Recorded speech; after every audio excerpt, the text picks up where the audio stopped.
Hello, my name's Jonti. And I'm Brandon, also known as B Squared, and this is This Week in Ink. We'll be wading through the Inklands to bring you the news and the views on all things Lorcana. Coming up, we have our regular segments, Main Street Market Watch, and You Made Me Ink. And we will be discussing the latest topics and taking opinions from the live chat. Hello live chat! Oh, Brandon, you're so far behind tonight. Oh, am I? Yeah, apologies. For some reason, my internet is like, I don't know, extra slow tonight for no reason. Yeah, it's like it's not stormy or anything over here. I don't know why it's lagging like this. So apologies if I'm a little bit behind. Audio's fine though. You sound crisp and clean. Looking like I'm from the 90s. Yeah, it's all you like really. Good thing or bad thing? No, I think he means video quality, rather than just I don't think there's a way I can fix that. To be honest with you, well, you're here and we appreciate you, and we'll get started. So go ahead. What are we doing today? It was a pretty slow week, to be honest, kind of until today. We got a few things dropped on us. There was a update to the comprehensive rules, right? And there was a interview from that included the North American Ravensburger CEO that we have a couple things to touch on. It's nothing too crazy, but then the main topic for tonight is going to primarily be getting ready for set champs, because that is this week. So I'm really excited about that. It still feels like 2 weeks away for me because I haven't got anything on this first weekend. But yeah, it starts Friday. This Friday, I guess, is the first day that people can start actually doing them. Yeah, Friday is the first day that it officially starts. So I have 2 that I signed up for on this week. I'll have one on Saturday and one on Sunday, and then I have 2 for the next week on Saturday and Sunday as well. So that's when I'll begin. Play set of stitches. I know. Hopefully, that's the goal. That's the goal. It would be pretty great. I don't know. I'm feeling pretty confident. Good. I'm glad. I am not, but that's cool. But yeah, we were going to dive into the main topic tonight is going to be prepping for set champs, both from a game point of view. So we're going to take a look at the sort of prominent decks and the pros and cons of each of them, but then also just from a playing in a tournament point of view as well. The sort of the actual logistics of being in a game store for the day and how you can make the best of that experience as well. Because there's going to be a lot of people that this sort of slightly more competitive environment is the first time they're heading into it, and it's very exciting and very fun, but it can also be a little bit daunting as well. So we are going to take a moment to look at that side of things as well. But we will race through some of the news this week before we do anything else. First of all, as Brandon said, ICV2, which is an industry online magazine. This actually, ICV2 was the first place I heard about Lorcana. There was a press release about it on here that said, there is a trading card game. It is called Lorcana. It's Disney. Thanks. And that was it. So they're usually pretty on it with the news. Here they do have a video, an interview with Stefan Maddy, who is the CEO of Ravensburger NA. It is a email interview, so basically they have provided questions to him and his PR department have provided answers back. Because of that, there's no real zingers here, like nothing's really slipped through the net, and it is, I will say straight up that it's all pretty safe stuff. But I still think there's a little nuggets that I think are worth mentioning, especially with the fact that it's just dropped today. This may be the first time a lot of you are hearing about this, so we thought we'd talk about it a little bit here. Good looking fella, isn't he? Look at that. Jeez, I'm not, but if I was, I would. All right, so go ahead. For him. They use the same photo for him in every post that they do like this. This is the one. Maybe he's actually hagging. This is the one good shot they got of him. He's like, use that one. Use that one. He's 20 years old now. Dude's put on 30 pounds, got grey hair, and he still uses this. He's a very attractive fellow and a lovely bloke, I'm sure. All right. I don't necessarily want to go through all of it. Are there key points, Brandon, that you wanted to sort of pull out? There were only 2 or 3. I'll be honest, I don't know where they are in the thing. I was looking over it while I was doing my day job. And so I'm just going to name off the ones that I'd noticed. There's a quote that says, moving forward, you can expect to see new robust marketing and engagement activations, which we're very excited to roll out in Set 5. It's pretty cool, I think. I've wondered for quite a while why I haven't seen more Disney Lorcana advertising. And so I think it'll be, or hopefully this means that we'll see like more posters and maybe even like a commercial or ad, that shows up in certain places to promote the game. So far I really haven't seen any of that. I mean, I think we've seen a couple of posters at some of the Disney properties, but you could argue that there wasn't really any need for it because the stuff was sold out anyway. There's no point in advertising a product that isn't available. But now, hopefully, they find a need for it as they increase production. Although the other point that I think is worth noting here is that they said they're basically happy with how much product is out there currently, which I vehemently disagree with. I don't think there's anywhere near enough still.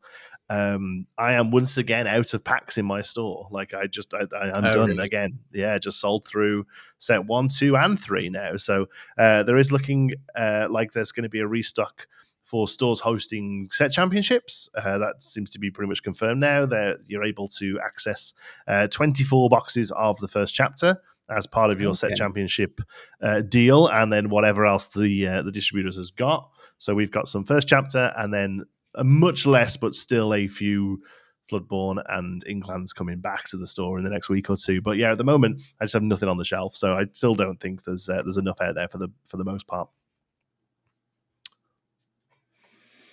Yeah, and then I agree for the most part. And then was there one more point as well that was interesting here?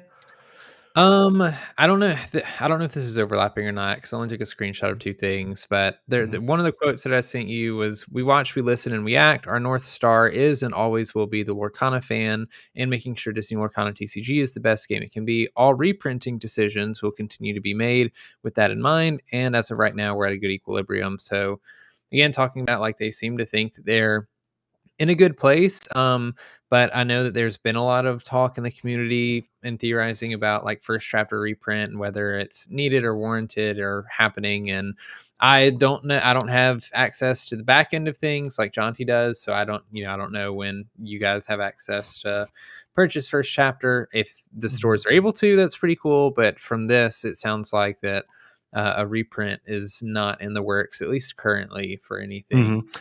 And there's a good chance that these 24 boxes were allocated from the second reprint, right? There's a good chance that the reprint that we saw at the start of the year, like 80% of that went out, and then 20% was held back so that all stores who ran set champs could have some product for it. So, it seems to be that this isn't a reprint that we're seeing here, just a restock or a redistribution at least. So, but yeah, I don't know. As I've said this before, I'm in very much two minds about set one being reprinted.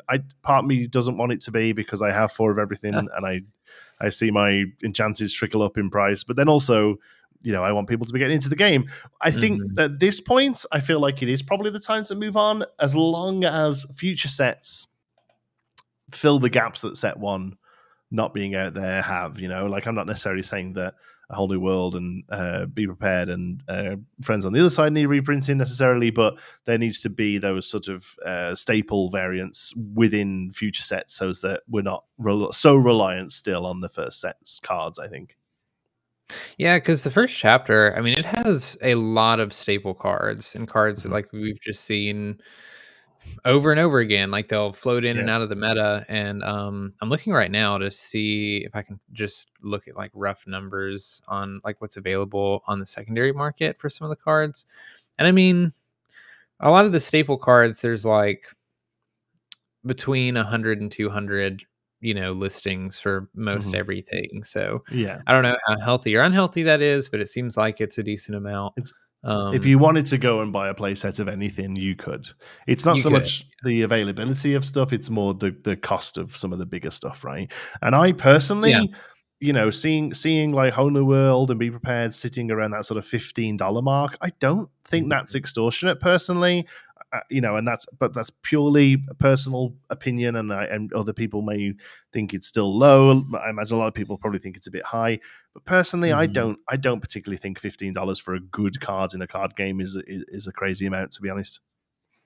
Yeah, I agree. I think, yeah, I don't know. It's tough. I'm glad that most of the staples land around that like $10 to $20 mark. I think that's a pretty Mhm. good point for it to be. There's obviously your outliers that are a little bit more than that, but it certainly could be worse. There's lots of card games that are a lot more expensive than Lorcana is, and although Lorcana isn't so cheap that you could, Mhm. just get whatever deck you wanted immediately for most people, it's relatively cheap, and a lot of people uh, should be able to play the game, if they want to and are willing to spend a little bit of money on it.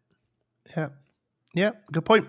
So there you go. That article's out there for you to go and see anyway. Like I said, not really much else. A lot of the other stuff is just sort of corporate speak for, this is doing great. We've all been out and bought Bugattis. All right. The only thing I wanted to mention then before we dive into our big topic was there was an update to the comprehensive rules today. It mostly was an update in as much as it sort of fleshed out some of the bigger gaps that we had. It sort of reworded some stuff to make it a little bit more sort of readable and make a little bit more sense. I've got very quick cliff notes if you want me to just run over them really quickly. This was like looked at on my phone whilst my kid was in a karate class, so there's probably there's probably stuff I've missed, and I may be even misinterpreting some of this, but big things are opponent is now defined correctly, so the game isn't broken anymore. In the first set of the comprehensive rules, it did just say that your opponent is anyone who's not the active player, and it suddenly instantly broke things like ward and anything that mentions opponents on their cards. Basically, it's now reworded to basically say your opponents are anyone you are playing against, which is fine because when you read a card such as a card with ward, you is referring to the owner of the card, so it's saying your Right. opponents can't target me. You, master, who've played me, your opponents. So that's fine. That's now neat and makes sense. A and B has been a big one. So all of the sort of effects on cards are sort of written out into clauses, and some effects have multiple clauses, and the conjoining word dictates how they're resolved. So A to B means that A has to be done for B to also be done. And then A, then B is you do as much as you can of each of them. A and B used to be closer to A to B, but is now more in line with A, then B. And he's a little bit more line in general with the golden rule of the game, which is you do as much as you can on a card. So it now sort of sits in more line with that. Now, this is actually quite a big change because this does actually change how mechanics on cards work. The cleanest, simplest example probably is the Queen from set 2, the Floodborn Queen, that when she challenges, when she quests, she can give an opponent character -4 strength and give one of your characters +4 strength. As rules were written as of this morning, you would have to have an opposing character to target for your character to get the buff. But now the change of A and B becoming that you fulfill as much as you can of each clause, your opponent can have an empty board as far as characters are concerned, but the Queen questing can still bump one of your things up. This is obviously now relevant because if there's nothing else but a location on their side of the board, you can still now use the Queen's ability to swing into it and do a lot more damage. So that's the sort of cleanest cut case of why it's different. I'm sure there's going to be other examples that we can show over the next week or two. Another noticeable one was that the end of turn effects are now listed in a certain order. So at the end of turn effects now trigger before until end of turn effects stop working.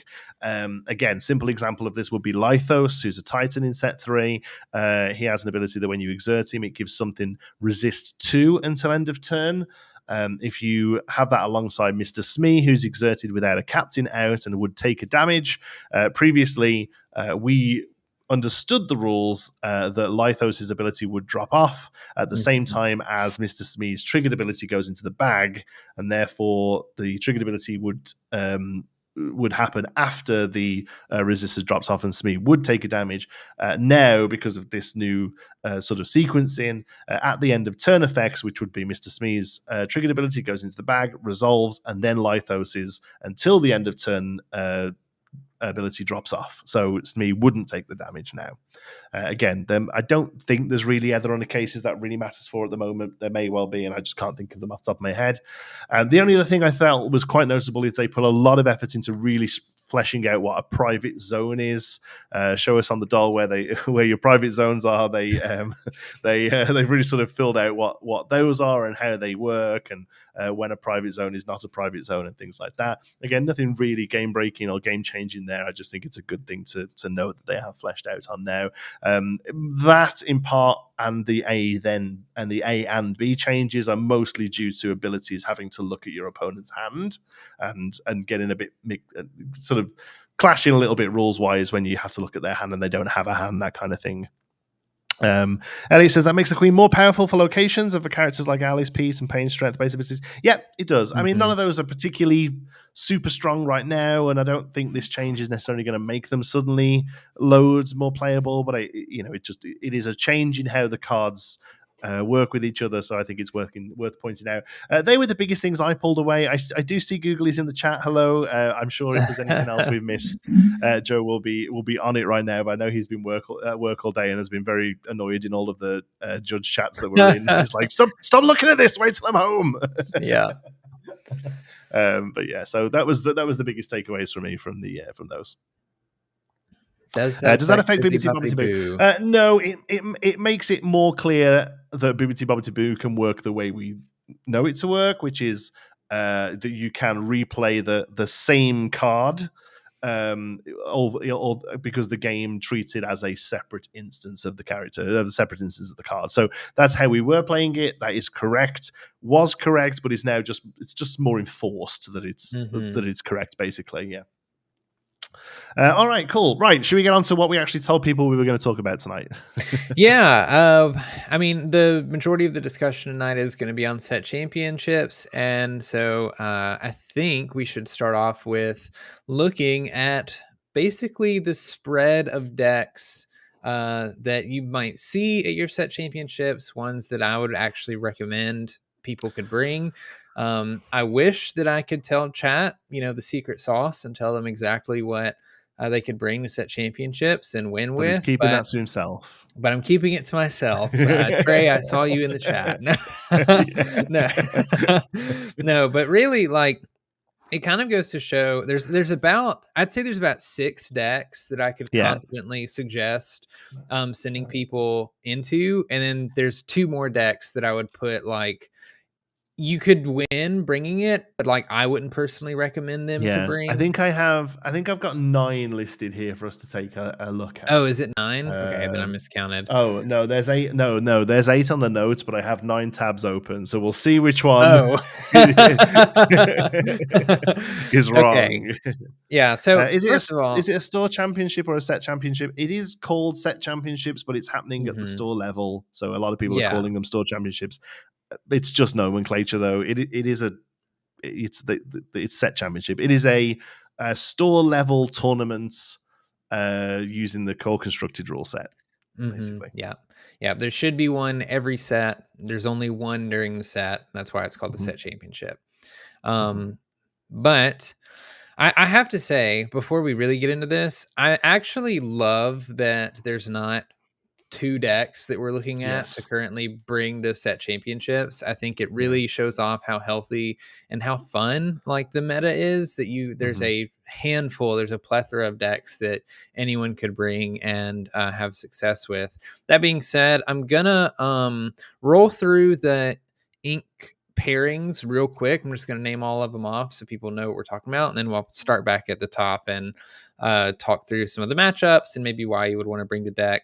Eric from the Gamer posted a pretty good article that kind of goes over some of this as well, on where Mhm. certain decks succeed and where they fail, that I recommend people reading.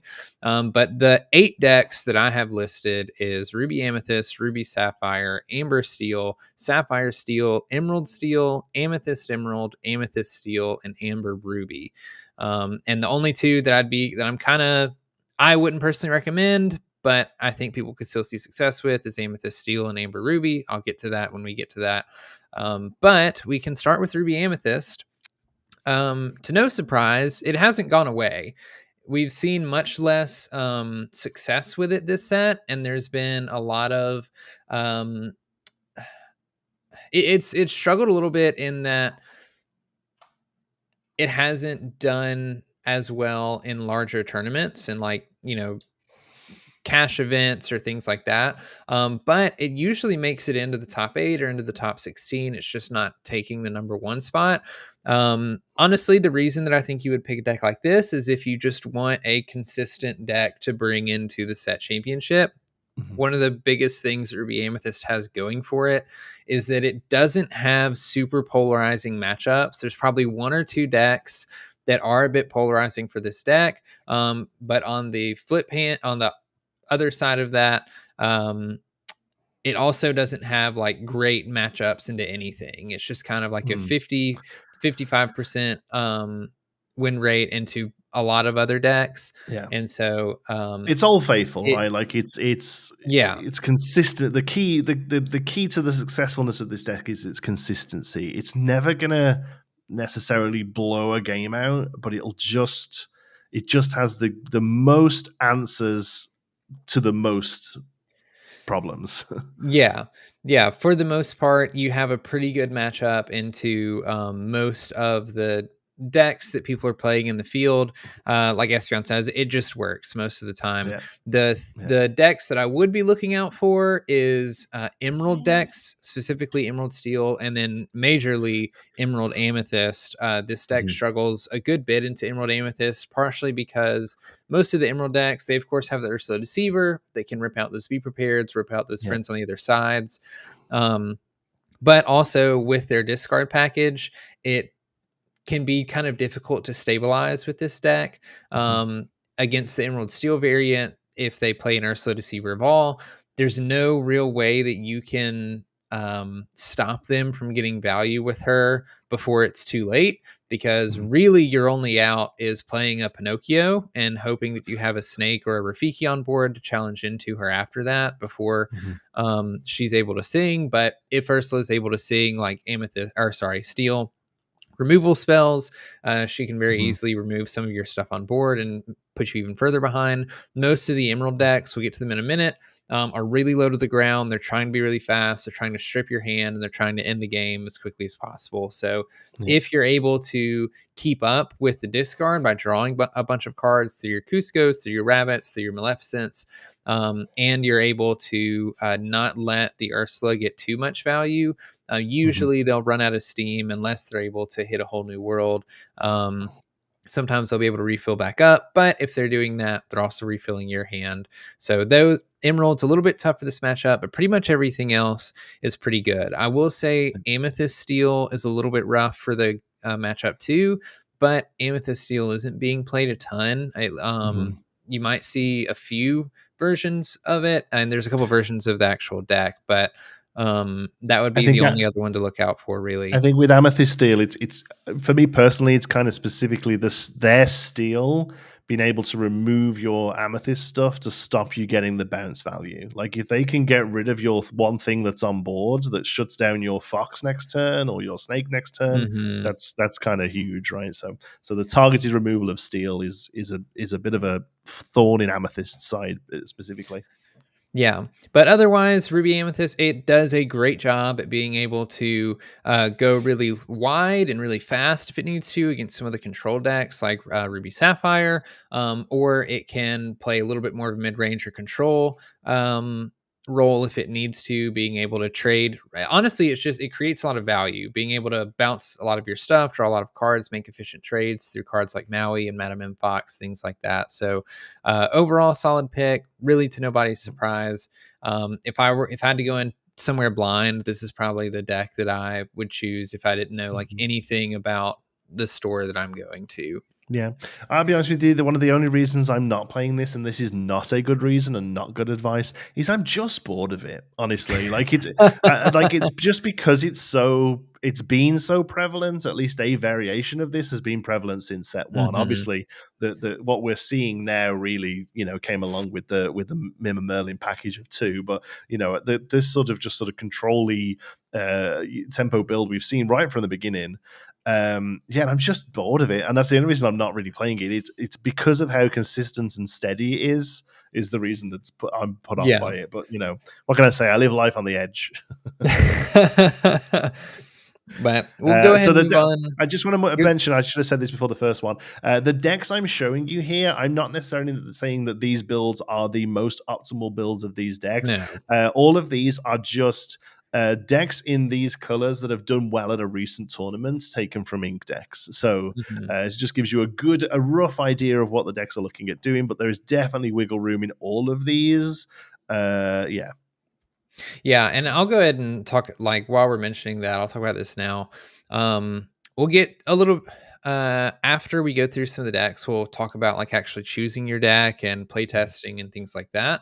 Um, I think right now, or I think for set championships, it's going to be more important for you to just be comfortable on a deck and know how to play a deck than it is like for you to have the exact perfect list. Like I know Mhm, right mhm, now, like in Ruby Amethyst, there's always debates on what cards are being pulled in and pulled out. A lot of people are off spell or on or off minis right now. Some people are mhm, teching Teeth and Ambitions back in.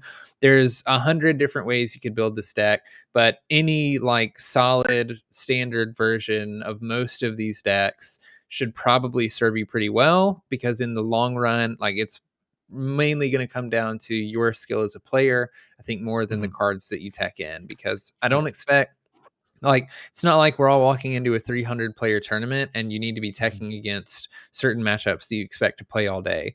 You're mhm, probably going to play, 3, 4, depending on the store size, a little bit more than that rounds. And it's going to kind of be the luck of the draw. Like if you hit the matchups that you teched for, awesome, you teched for them. But you might yeah. tech for a matchup that's really unfavored for a deck and then not play that deck all day.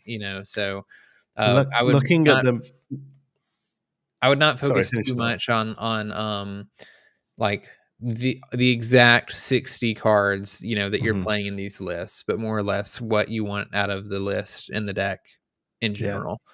I was gonna say, looking at some of the like other people I know who are doing store champs and looking at lists online, it seems to be that like the 16 person numbers is quite common.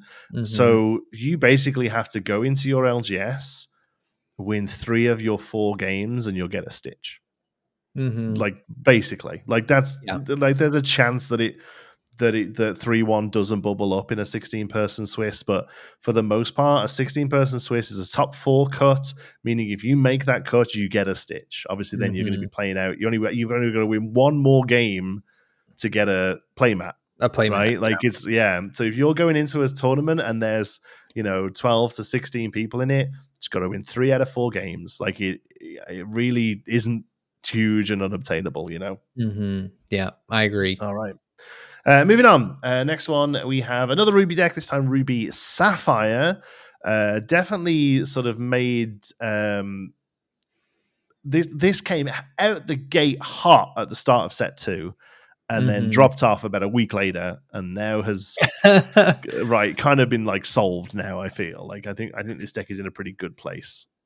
Yeah, it got a lot of help, honestly, just from Lucky Dime being like, now the Ruby Sapphire can finish the game out quickly when it needs to with Tamatoa and Lucky Dime without needing your Tamatoa to stick sometimes.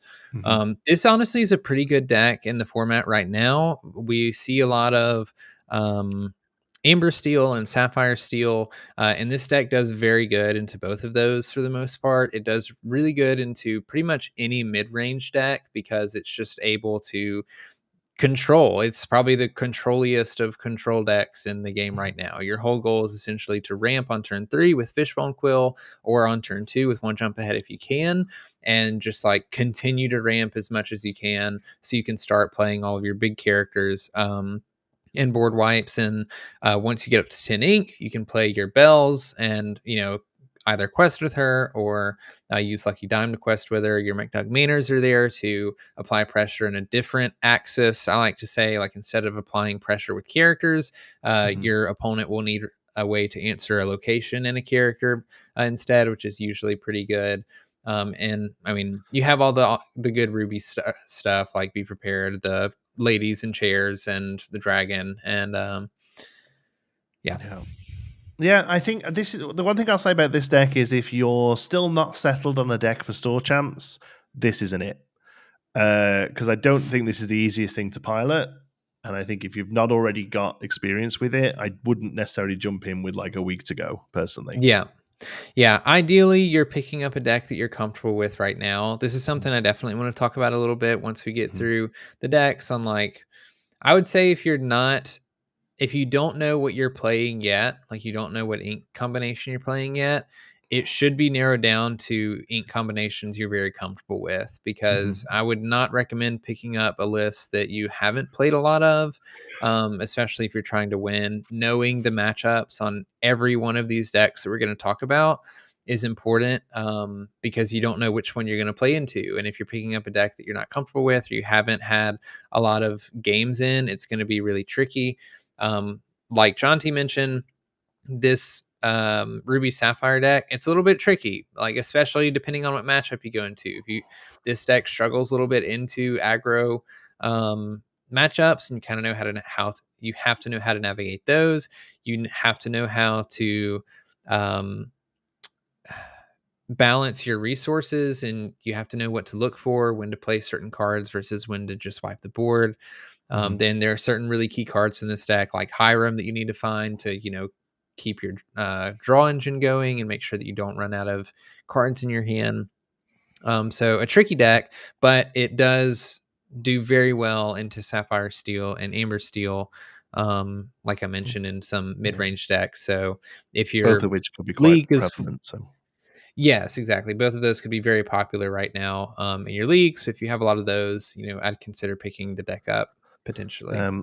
Just want to clarify here for Blind Ninja, Lucky Dime stacks with Bal even with the lore not printed. Yes, yeah. So as long as Bal is online with the 10 in the Inkwell, the Lucky Dime sees her as having 5.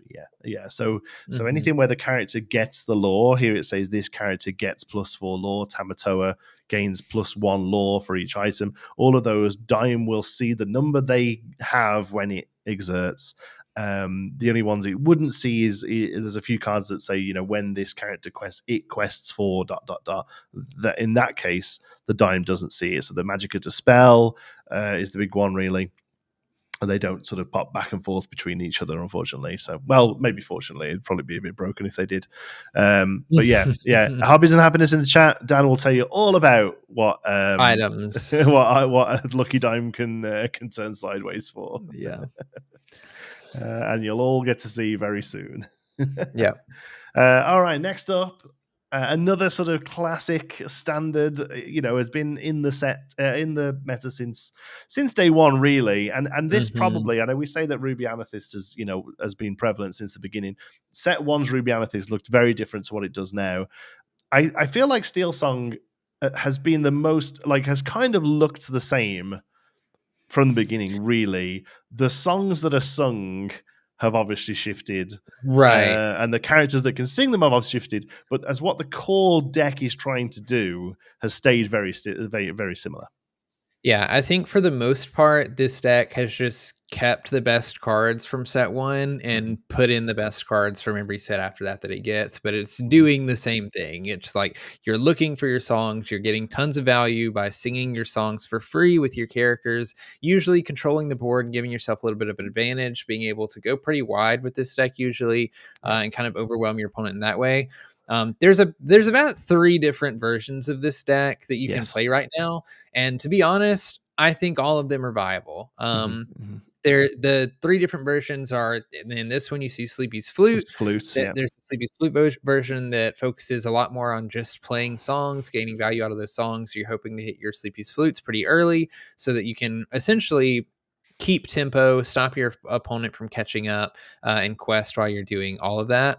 And so there's also a Lanterns version of this deck that plays Lanterns from the first chapter. That's a 2 cost unequal item that, when exerted, lets you pay 1 less ink for the next character you play that turn. And it's a little bit different in that it's still song focused like Steel Song is, but it's a lot more about ramping out some bigger, more threatening characters like Cinderella, like the big Surfer Stitch, or like Giant Tinkerbell, Robin Hood also in this instance. And you're not having to ink as much, so you're able to play out a bunch of cards there. And then the third version is a kind of mix between the two, to be honest, and a very recent new version of this deck that we haven't seen until Into the Inklands, and it includes Pride Lands. Pride Lands, I believe, is an uninkable 2-cost location. I don't remember how much it is to move to. I know it has 7 willpower. It's 2 and 7, I think. Yeah, and when a character is there, they have +2 willpower, right? It's just any character, and then if a prince 2 or willpower, and then if a prince or a king is there, it's against a lantern. It's 1 cheaper. Yeah, so it's kind of like a lantern and a Sleepy's Flute in that it's a thing that you play that's going to gain you lore kind of passively, so long that it's not banished. But it also has the ability to serve the role as your lantern by discounting your stuff if you can put like a Benja there or a Simba. Or any sort of prince or king. And there's tons of debate in the community on which one's better, which one's worse.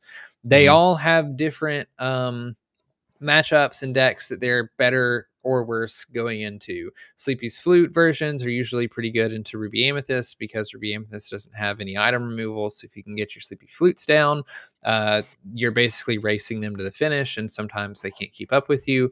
The Pride Lands version is pretty good against some of the slower decks that aren't able to challenge as much. So like a lot of the Emerald decks fall into this category because they just don't have characters that challenge or that have a lot of strength. And then the Lanterns version, I like the Lanterns version the most. I find it to be the most consistent. You can and the most flexible, to be honest.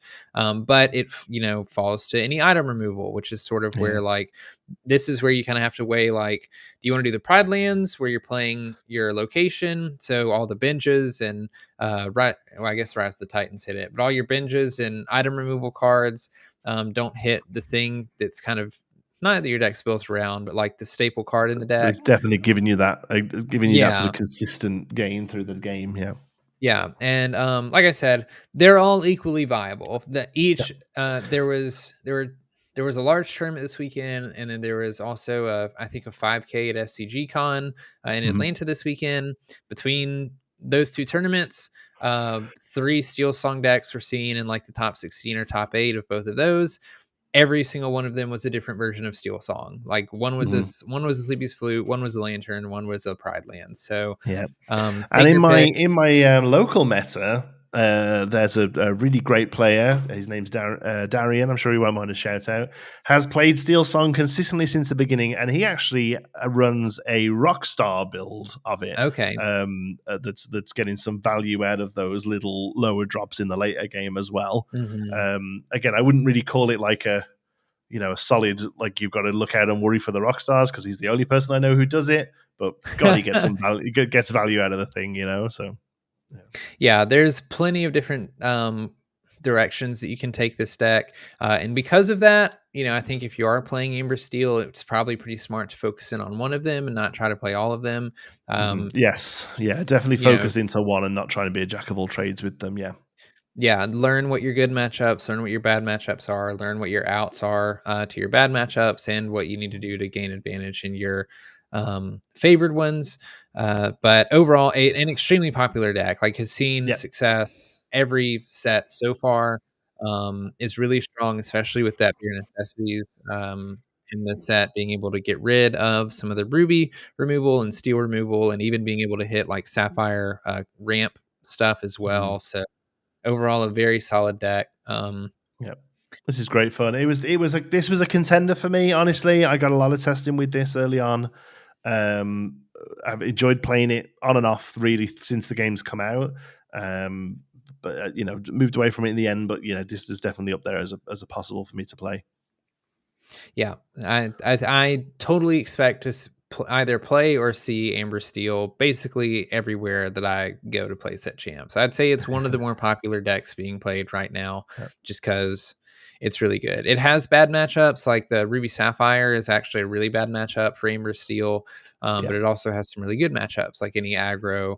The yeah, Amethyst Emerald is a pretty good matchup for it because you can just kind of take out all of the little stuff or things with low mhm, willpower. So overall, I think a great pick. Another relatively solid pick if you're yeah. just going blind, I think. I think so as well. Moving on, another one that's going to struggle to fit on the screen because there's too many two ofs. There we go. This is Sapphire Steel. I know I mentioned before that Ruby Sapphire was difficult to pilot. I think this is maybe the toughest deck Yeah. to pilot at the moment, honestly. But yeah, this is this one somewhere, I think, and I was like, oh, I'll try that out. And I put it together and got a few games, and I was like, yeah, no, I'm too smooth brained. This is not a deck for me. It's really tough. Though I agree, like, at least in the testing that I've done, this is the most difficult deck for me to pilot, even compared to like Ruby Sapphire. I think Ruby Sapphire is a bit easier because once you do get to your removal stuff and your control Mhm. tools, it's pretty easy because it's just play a thing and everything gets banished or like certain things get banished. The difference between that and this is you have to like specifically find the removal cards you need. Like sometimes you're going to need Rise of the Titans. Sometimes you're going to need Along Came Zeus. Sometimes you want a whole new world. Sometimes you need to let it go. And you have to be really, really smart in what you're inking and when you're inking it and when you're deciding to wheel or when you're deciding not to wheel and instead play the Hiram or play the Beast. And it can be a really difficult deck to pilot, but it is one of the best decks in the format, I think. It's struggling a little bit now, which I think is pretty interesting. It was going on a Mm, hot streak for a couple weeks. I see it dying down a little bit because I see Ruby Sapphire gaining popularity, just because, like we mentioned, Ruby Sapphire is really good into a lot of mid-range decks, mm, and this really toes that line between like mid-range and control. Um, it's not, like, terrible into aggro decks, but you mm, kinda again, you have to know what you're doing because, I see a lot of people when they play, like, against Emerald, when they're playing this deck, they'll use their Captain Hooks and their Smees to challenge their Curse Merfolks and Earthland Riders, and they're discarding cards from your hand. yeah. You end up hurting yourself when you're doing that because your primary goal for this deck is to ramp, usually with Fishbone Quill if you can, That's where you And want to be putting your cards. yeah, and your cards are coming out of your hand when you're playing Fishbowl and Quill. So if you're also having to discard cards early in the game, you can really put yourself in a tight spot where you don't have very many cards to work with. And instead, what you'd want to do is try to find a giant Tinkerbell or a Grab Your Swords Grab your so swords. that Yeah. you can ramp into it, and then on turn Mhm. 4, slam one of them down and then gain control Yeah. over the game.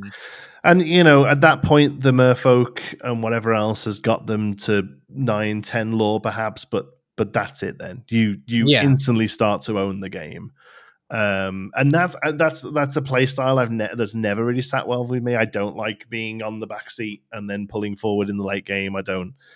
It stresses the hell out of me, which is Yeah. why I don't get on with this deck. But I admire when I watch this play. I always admire it because it makes. I'll be honest with you, from like a commentator point of view, from a caster point of view, even from like a judge or a TO point of view, it's awesome to watch.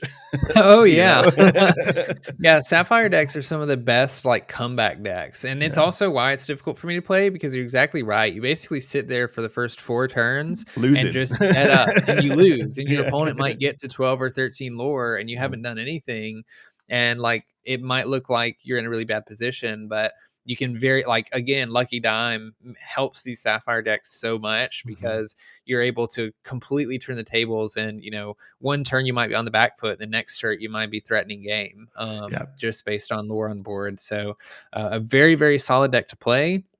I will say, if you haven't played this deck yet, do not bring this to set champs. No. I recommend this to people who've already put in many games with this deck. And even then, it can be really difficult to pilot. I tested this deck for set champs, probably played 30 to 50 games with it, and even after that, I was just like, I still don't understand all of the matchup like I need to, and all of the lines like I need to. So I put it away. But overall, really solid deck. If you see somebody playing this, you either need to be scared or you need to maybe be happy because you're either somebody who knows how to play this deck, or you're going to be playing somebody who doesn't know how to play this deck. Yeah, I've come up against this a couple of times, and I'm playing a deck we haven't seen just yet, Amethyst Emerald, and I just had to try and run the hell under it. Like that's it. Like and even then, it's not great. Like it doesn't go well. Pretty much every time I have lost to this deck playing Amethyst Emerald, I've been at like 15 lore. And then, but I've been there for the last 6 turns. Yeah, once Sapphire gets ink in its inkwell and you pass probably like 6 ink, it's just they really start to take control over the game because they're able to do so much more. And especially if they can keep a quill on board and they can continue to put stuff down. And one of the really great things about Sapphire Steel that Ruby Steel doesn't have access to is a whole new world, which is just great with quill because you can completely refill your hand, ink a bunch of stuff that's in your hand to kind of empty it and ramp yourself really high so you can play or make really big plays later on. So really strong deck. Respect it if you see it. But I don't recommend it if you haven't played it yet.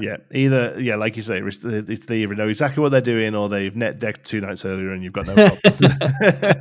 But there's not going to be much in between. Blind Ninja says, my local store has 40 people for this tournament. Fingers crossed they do a top 8 for Stitch. They have to do a top 8 for Stitch. If they are at least following the rules set in place by Ravensburger, then yes, there is no choice. That will be a 6-round Swiss with a cut to top 8 is how that should look. Jonti, try running a couple of Wildcats in your deck. It's been doing great for me getting rid of their quills, and even occasionally a dime. Yeah, that's Wildcat is not a bad point. He's the one that has to sit down and then exert to get rid of something, right? But I suppose he is the only real option in Emerald Amethyst. But it could be a thing. Could be a thing. I'm pretty locked in with the deck I'm at now. Honestly, I feel at this point it's not super worth swapping things in and out. But yeah, that might be a good little tech card against this. All right, next up then. We are moving over to our first showing of Emerald. This is Emerald. This is again another one that I was very close to playing. This is Emerald Steel. Yeah, I haven't put any games into Emerald Steel, but I've definitely played into a lot of Emerald Steel, and it's just like really strong, especially on the play. If you can get a Curse Merfolk down and then a Flynn Rider and then your Ursula Deceiver of All, and then you sing, and then like the next turn you play a Prince John and you sing a Sudden Chill, and it's like before you know it, your opponent's hand is gone and like And you've there's got 8 nothing lore they on can do board. about it. You have 8 lore on board, their hand is gone, and you have a bunch of cards in your hand still because you're drawing cards every time they discard. So it can be a really strong deck. The goal of this deck, again, is just primarily like get rid of your opponent's hand as fast as you can, and then try to finish the game as quickly as you can. Because I'm actually surprised to even see like a 6-drop Robin Hood in this deck in a Yeah, I lot of don't. builds. No idea And what's in a there. lot of builds, like they max out at 5 or 4 ink, and it's Yeah. literally just like feet on the our foot on the pedal. We're Yeah. we're going all the way in, and they're not letting you gain any value. The biggest thing against this deck is like get rid of the Ursula Deceiver of All the moment she comes on board if you can. That's where some of its best matchups are playing against decks that struggle to do that. I mentioned Ruby Amethyst is one of them. Like it just doesn't have a very consistent way of getting rid of Ursula. Obviously, in your steel decks, they can play Long Came Zeus, or if they have enough characters, Strength of Raging Fire, so they might struggle into that. But lucky for you, you have Ursula Deceiver of All that you can play as well and rip some of those songs out of their hand. And keep them from being able to play that. So I think this is a pretty I imagine this isn't an easy deck to play because I think you would really need to know like when to try to discard your opponent's cards or when to rip songs out of their hand, and that kind of thing. But it's seen There tons is of a bit of a success. trap with this deck. Yeah, there is a bit of a trap with this deck, which is I see discard card, I play discard card, and it Hmm. isn't necessarily always the right line. But yeah, that is the slight trap. And then also I think the Mulligan is, which something we'll talk about in a moment, but the Mulligan is very Yes. important with this deck because you really do need that sort of Merfolk, Flynn, Ursula, John curve with a sudden chill in your Hmm. hand. Really, like it's such a strong line, but if you're not hitting it, you very quickly start to spin your wheels with this deck. Honestly, yeah. Yeah. So I want to answer Samantha here in the chat. My locals is doing Swiss best of 3 and then single elimination for the championship. It's my first tournament ever, so maybe that's a thing, but I was surprised. Samantha, that is pretty much by the book how these kind of things work. Also, congratulations for signing up, first of all, and best of Hmm. luck. It's awesome that you're giving it a go, and I think this is a great tournament to give it a go at. But yes, basically that is how it works. You'll all play a Swiss, depending on how many people are there. It will be 3, 4, 5, or 6 rounds of Swiss. I would be amazed if Hmm. anyone goes higher than that. And then at the top of that, there will be a cut. Usually top 8, top 4 if it's smaller, most likely going to be top 8. And then of those top 8 people, they start all over again. 4 play 4. The winners of that play each other. The 2 winners of that play each other, and that gives you your final first through 8th.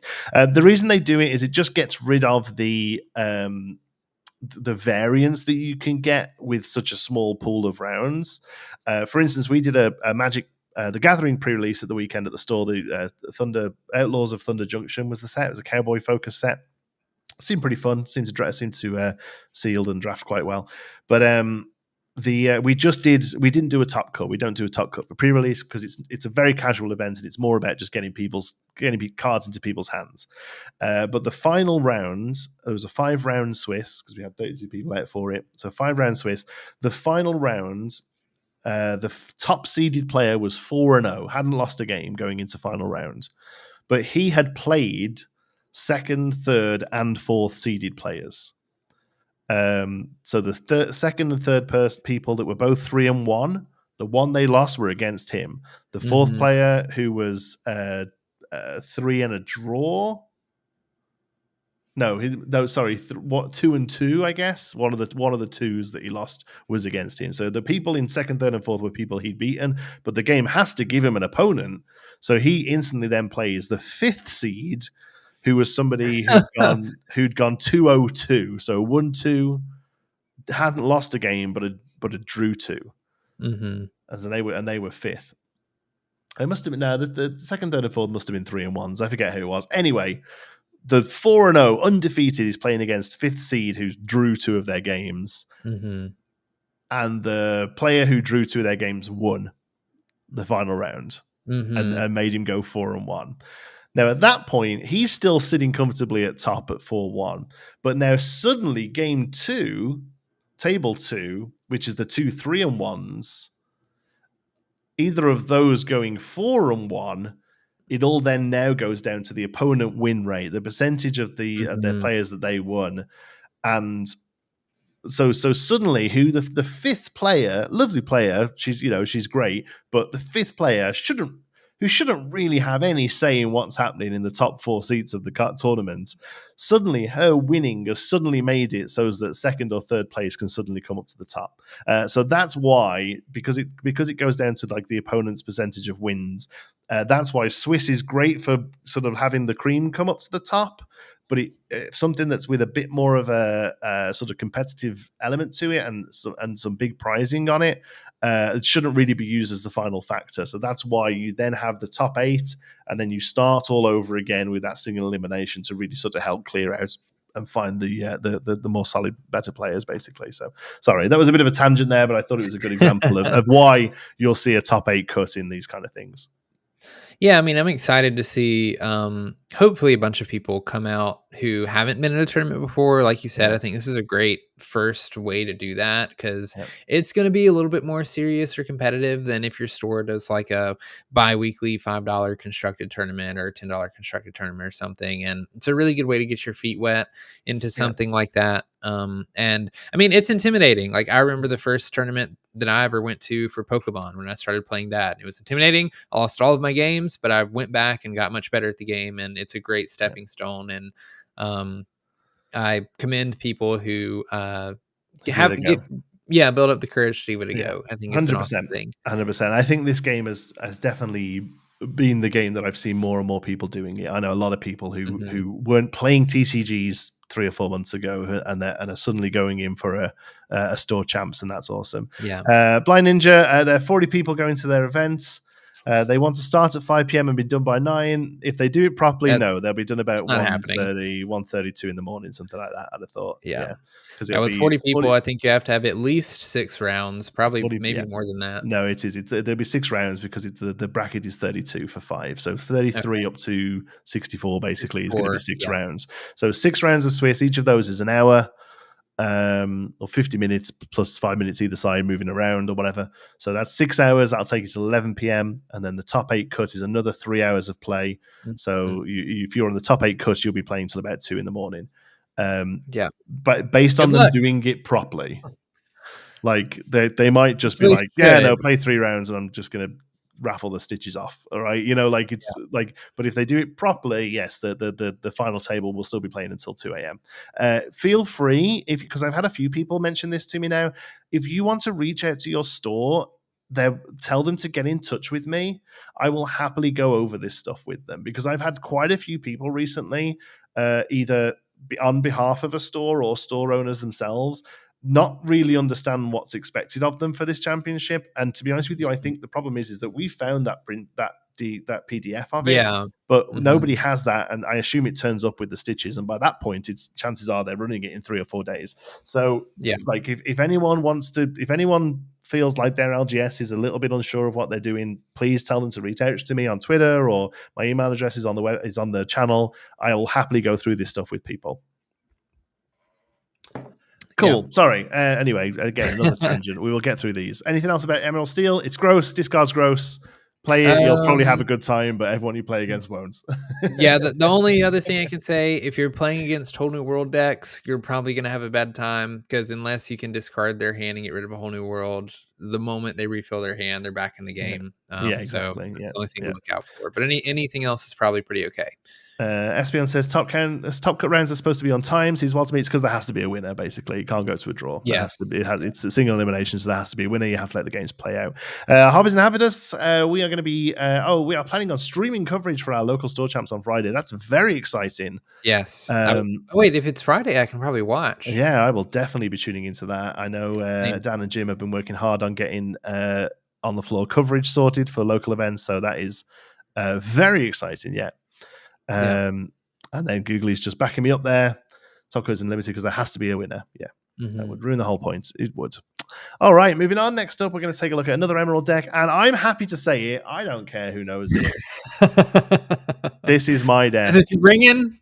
This is what I'm That's what you're bringing. bringing. Yeah. It's With a this solid deck. slight change, but yeah, this is Okay. basically the deck I'm bringing. Emerald Amethyst, very low to the ground tempo deck. I wouldn't go as far as call it aggro, but I think it's the closest thing you're going to see to an aggro deck during these set champs. Personally, I agree. just because it is so low to the ground and just wants to get cards onto the table. But it does play really more like an early game tempo deck, but mostly down to the Ursulas and Kit as well. I love me some Kit. Yeah, the biggest thing that this deck has going for it is the tempo you can gain through Mother Knows Best and Kit Cloud Kicker. I've found the games that I struggle the most against this deck is when they get an Ursula Deceiver of all on board. I've only got 2 or 3 characters. I've only been able to take out a Merfolk, and they sing Mother Knows Best, bounce everything back to my hand, and then just quest away, and I can't catch up. And it's just like, it's disgusting, but it works. I just felt a huge grin come on my face as you described that, because it's the best feeling. Yeah. Or like I was playing a game against Franz, also known as Traverse Tavern, and he was playing this deck. He wanted some test games into Amber Steel, which is like supposed to be a favored matchup for Amber Steel into this deck. He had like a fox on board. Forget what all he had. It was like a fox or a Fiki, and then I think a snake that was damaged. Yeah. And so I was like, I'm going to play Grab Your Swords. Probably not going to get much more value than that out of this. Play Grab Your Swords, wipe his board. I'm like, we're in the clear.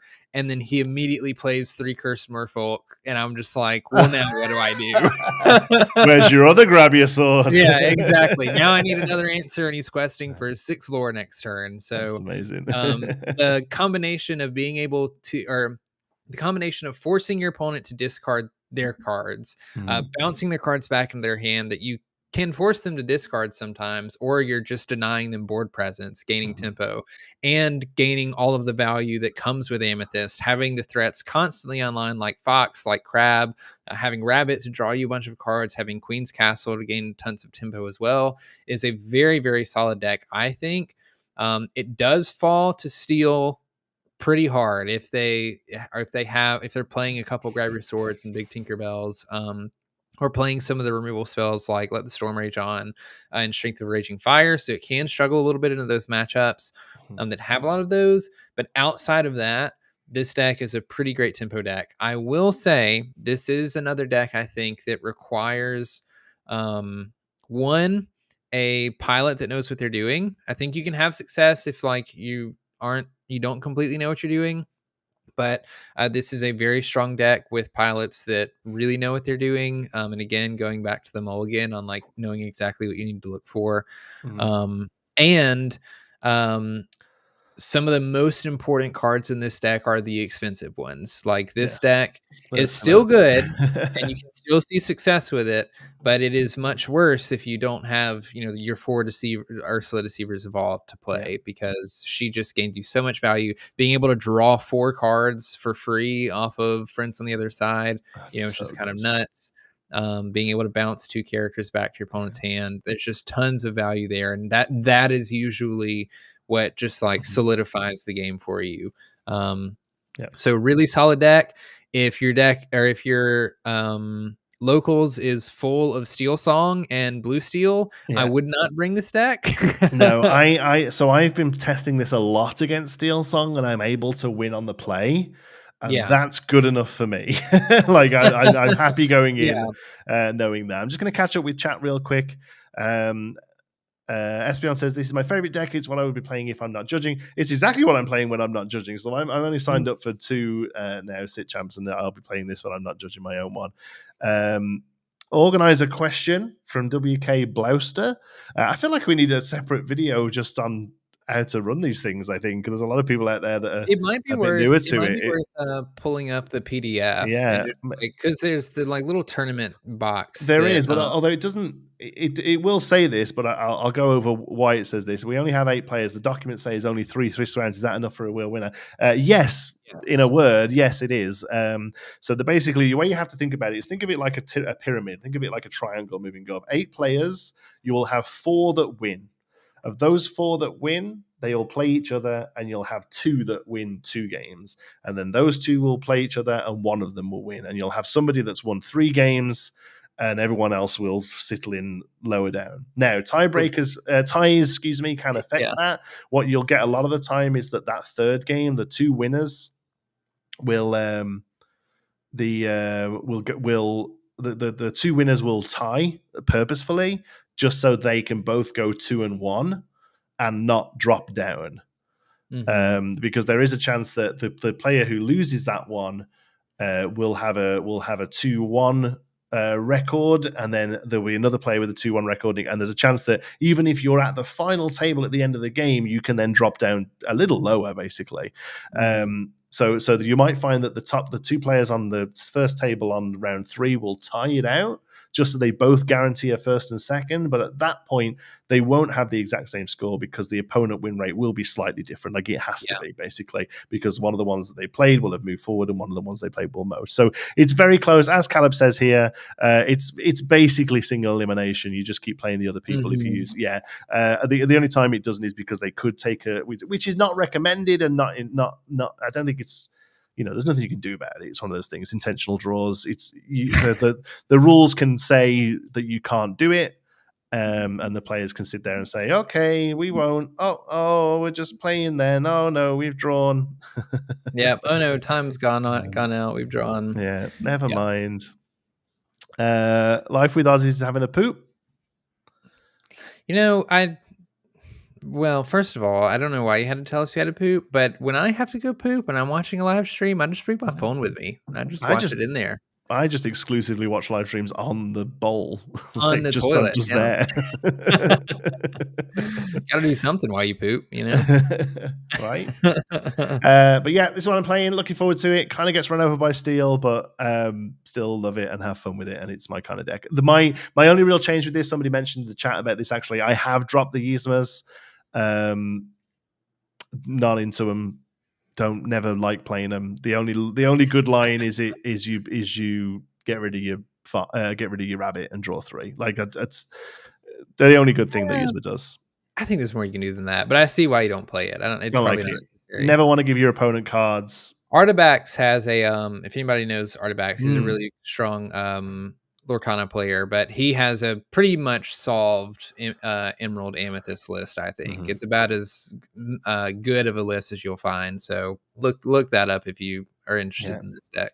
Yeah, so I've dropped the Yzmas, and all I've done is fleshed out a couple of play sets. I'm running 4 of the castles and 4 of the crabs. I just found with 3 crabs, I was always wanting them, and crab is pretty much your only answer to locations in this deck, honestly.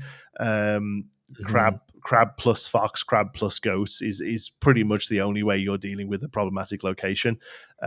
So I push crab up. Castles is just solid. The 4 slot gets a little muddy, but for the most part, you're kind of happy playing any of your 4s, really, depending on the board state. So, yeah, love it. Looking forward to it. Hope I have lots of fun with it. This is it's a fun deck. All right, next up, Ciao. Boom. Next up, we're entering decks that I think can be successful, but are probably a tier lower than some of the other decks, just because they haven't seen as much success in this set. I'll be right back. I'm not pooping. All right, just to let you know. No, I didn't get the idea in my head.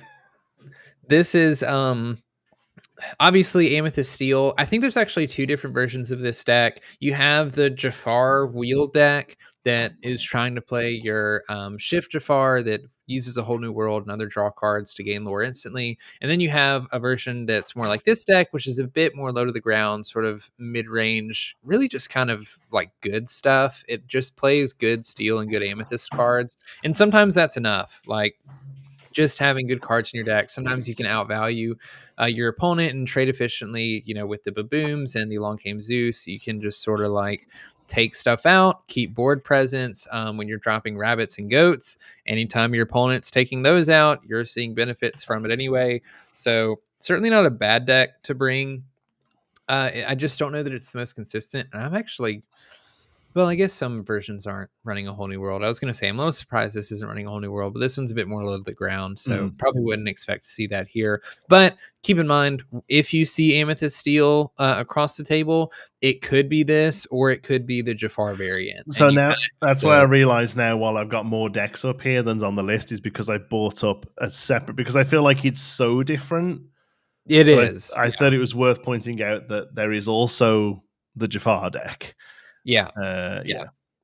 You can see this one's much different in that it's not nearly as low to the ground. It's leaning further into the mid-range sector. I wouldn't necessarily call it control, but you're playing more expensive cards like the Yzmas, the Giant Tinks, and of course the I Jafar. mean, And it's a this combo deck's deck, let's be honest. The yeah, win yeah, condition of this sure. deck is a combo. Everything else is just there to facilitate that happening.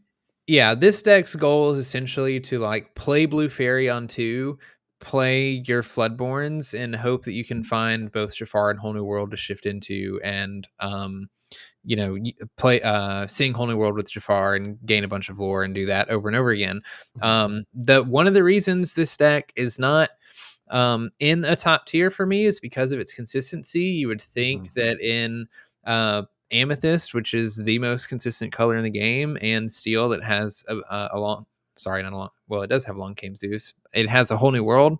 It would be pretty consistent, but as a little story, last Friday I went to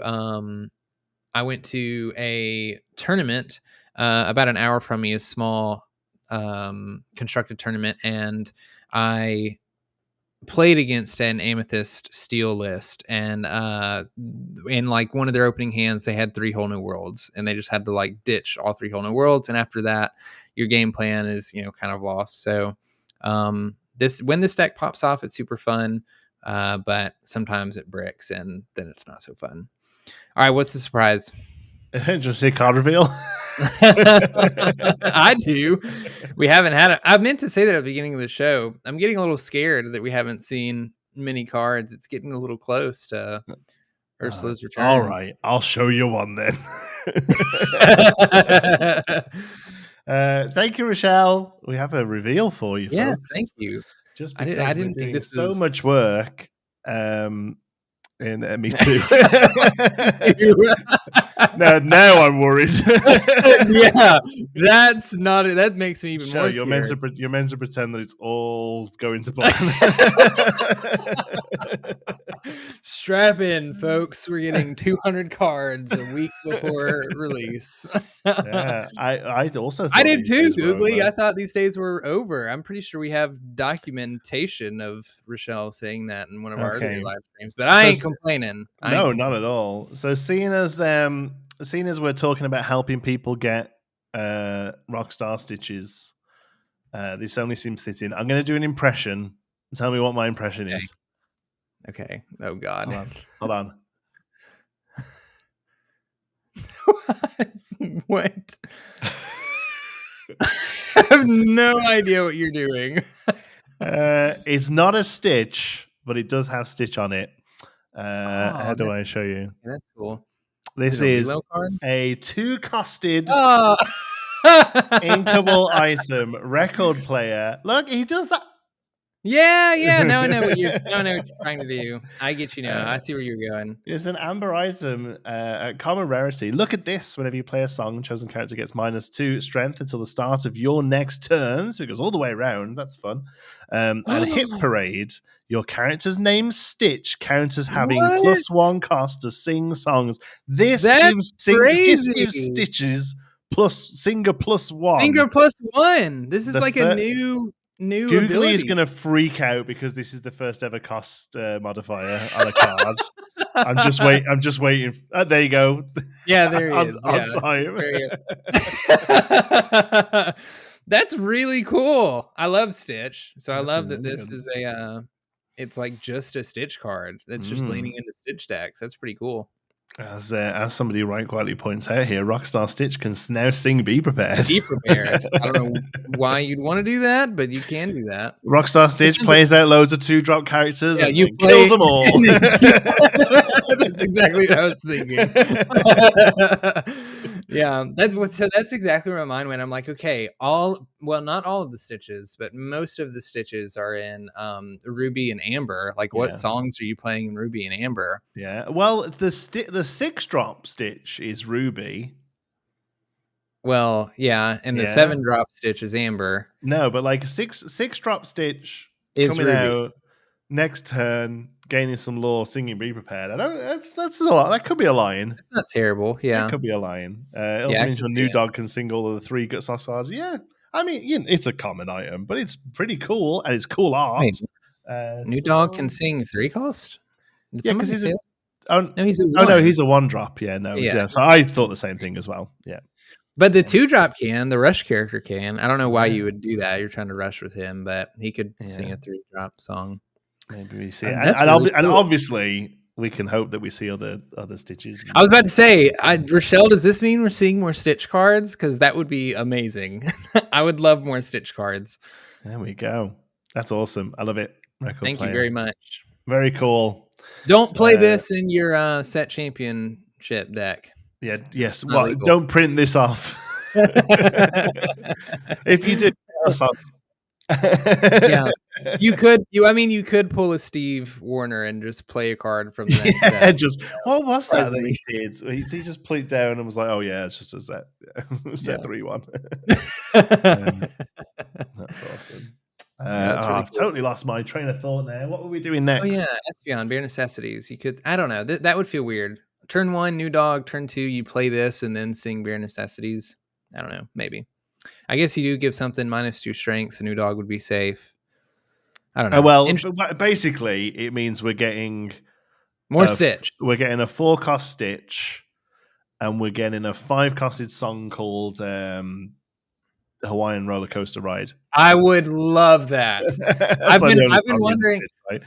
Yeah, well, there's another one that is a Hawaiian name that I'm not going to try to remember from memory because I'll butcher it. But those are 2 like really popular ones, and I've wondered why we haven't seen, or I've wondered if we will see Lilo and Stitch songs anytime soon because they're like not the most popular. Like when people think of Disney songs, Stitch songs don't usually come to mind. But I'd be very excited to see a Stitch song. Absolutely. Yeah, because the other option is like Elvis tracks, which I imagine is a litigious nightmare to try and like 3 different companies you're going through then. No cap on look at this and multiple songs. I don't know what you mean. I don't know. I'm not down with the lingo, Fernandez. No, is no cap true or not? It's true. No cap is true, but I don't know what look at this is. No cap means it's true. So you're asking me if this is true? True on look at this in multiple songs? I don't know what that means. Whenever you play a song, chosen character gets -2. Oh, you mean does it stack? Oh, the ability. Duh. Yes. Okay. Sorry. Yes, yeah, of course. Yes, it's a minus. Yes, it's a minus number ability. So yes, it would stack. But it's only their strength. It's not their. So you're not killing something. You're not banishing something with this. No. Yeah, but there's no max on the strength reduction. Although it would, obviously just go to 0 and. It would go. We would actually. Me and Googly were chatting about this earlier. Actually, it would actually go to a negative number, but now it's. I think it like it. It's still treated as a negative. It's still treated as a naught. It's still treated as a 0 in the case of. Yeah, that was actually. I want to say that was in addition to the rules today. Like I remember reading something where it talks about. I don't know if this was in there before there or not, or before the change or not. But it talked about how like a card can have 0 strength, but if a card goes below 0, it's just 0. But then we've talked before, like with Kita, if it has less than 0 strength. Those counters are like you can kind of imagine there's like negative strength counters. Those are still there. So if it has like -2 strength, even though it only has 0 strength, if it gains like Challenger +1, it still just has 0 strength because it has -2 strength onto it. But Caleb, we talked about Stitch songs for a bit on Hakuna Lorcana. This is an awesome new podcast you should all go check out. I didn't realize that was the Caleb from Hakuna Lorcana. I've actually so I'm sorry. I'm gonna shout this out even more. I've really been loving the podcast. It's been one that I've been listening to a lot recently. I binged it. There's a bonus episode, but there's only like 3 episodes out. But I listened to the Stitch one first and really, really liked it. I was put on the podcast by Katie from Live Laugh Lorcana. Same. Yeah. So shouts out to them. And I've really been loving what you, Caleb, and the other Katie that is in Hakuna Lorcana have been doing. It's been awesome. So keep it up. Look at that. What a lovely little fun break there. -1 strength attacks, me, so it gave me -+1 toughness. Okay, cool. All right, let's move on. I like I was having a little stroke there. Oh wait, I guess so. Speaking of like the deck that this would go into, an Amber Ruby deck, that's the last deck on our thing. Oh, did you not yeah. look? Yeah, I thought we'd cap these off. Boom, yeah. Yeah. Yeah, So, I don't know. Dead Dad Roulette's still a thing. Anyway. yeah, not the most consistent deck. When it works pretty well, but like sometimes you hit a new dog off of a Mufasa and it feels bad. So, yeah, I wouldn't bring this to set champs. I'm not saying it can't win a set champs. I wouldn't play this, honestly. Like, I don't. The inconsistency of the Mufasa is just enough for me to not. Like, I would. Well, if I had to play this deck, I would just take Mufasa out, which is weird considering it's built around him. Yeah, and like I kind of agree. I think Mufasa, like, you probably still play Mufasa because when it does good, and like it's a threat on board. And like the thing that this deck does really well is going wide, and I wouldn't call it an aggro deck, but it does finish the game kind of early. It just sort of like builds up this big board, gets a lot of value mainly from Mother Gothel and Rapunzel, and then like quest out a bunch, and then you're punished with cards like Hydra and Prince Eric and things like that. And I've seen people teching the Be Prepareds in this deck now. A lot of people used to just not play any. But I think people found that like even if there's one Be Prepared in the deck, your opponent has to play around it. And so like it can help them in that matchup. But no Doc in the list. That's interesting. I'd probably be playing Doc. As I said before, these lists aren't necessarily the like epitome lists for these. It's just ones that I found recently that have done okay on ink decks, basically. Yeah. So every time you say Mufasa, I shiver for some reason. Do I say it wrong? Mufasa. How do you say it? Mufasa. Yeah, I feel like that sounds right. I feel like you might say it kind of fast sometimes, and you don't get to like moo. I'm just I'm just playing with my son. That's my Mufasa. You just do like Mufasa. Mufasa. What is teching? Teching is putting a card into your deck to specifically respond to a card in the meta, basically. Yeah. Right. So in my example of teching Be Prepared, you normally wouldn't put Be Prepared in this list, but people started putting Be Prepared into the list so that they can draw it sometimes when they need it and wipe the opponent's board if they start to like gain control. I've just realized what people are on about. It's Whoopi Goldberg, like Shenzi says it, doesn't she? I shiver every time. Shiver. It's a line from the movie. Does she say shiver or does she say shudder? I think she says shudder, which is why shiver. Yeah, I think so. All right. Yeah, I missed it. I'm not the person to know. You probably are the person to know. I just totally missed it. I just assumed because people, for some reason, and I think it's just because I'm a British voice in a relatively American community, people just like assume that I'm always going to correct them on pronunciations, or maybe I do a little bit. I don't know. So I just read that and just assume that I'm pronouncing it wrong. Oh no, it's shudder. Oh, it is shudder. She says quiver. Does she say quiver? Okay, we have 3 different answers. All I knew have was shiver, quiver, and shudder. All I knew was it wasn't. No, she doesn't say shiver. Skarsh says quiver with anticipation. I'm pretty sure Shenzi says shudder. Can we look it up? Is this something? Yeah, but I don't want to get the video demonetized. Well, no, we don't have to. You don't have to like watch it. We just need to. Shenzi, shiver, Mufasa. You get some weird stuff. I hear that name and I shudder. Thank you. Thank you. Yeah. I mean, it's like I said. If anyone would know, it would be Jonti. So yeah, I retain my crown. Mantis Keeper says Jonti says Mufasa, and Brandon says Mufasa. No, I'm saying. So I just heard it. I just heard it. You said Mufasa instead of Mufasa. I am saying Mufasa, but it's if I say it quicker, it twists a little. Yeah. Yeah, I see you shiver with anticipation.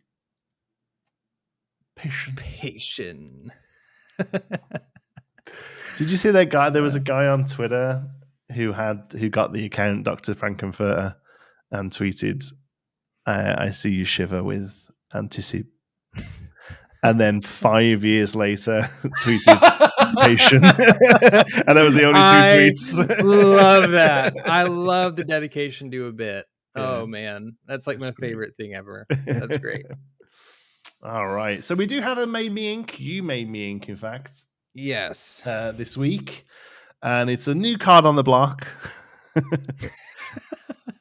Not seeing the, new card. Let It Go is our You Made Me this week. 5 casted inkable action song in Sapphire.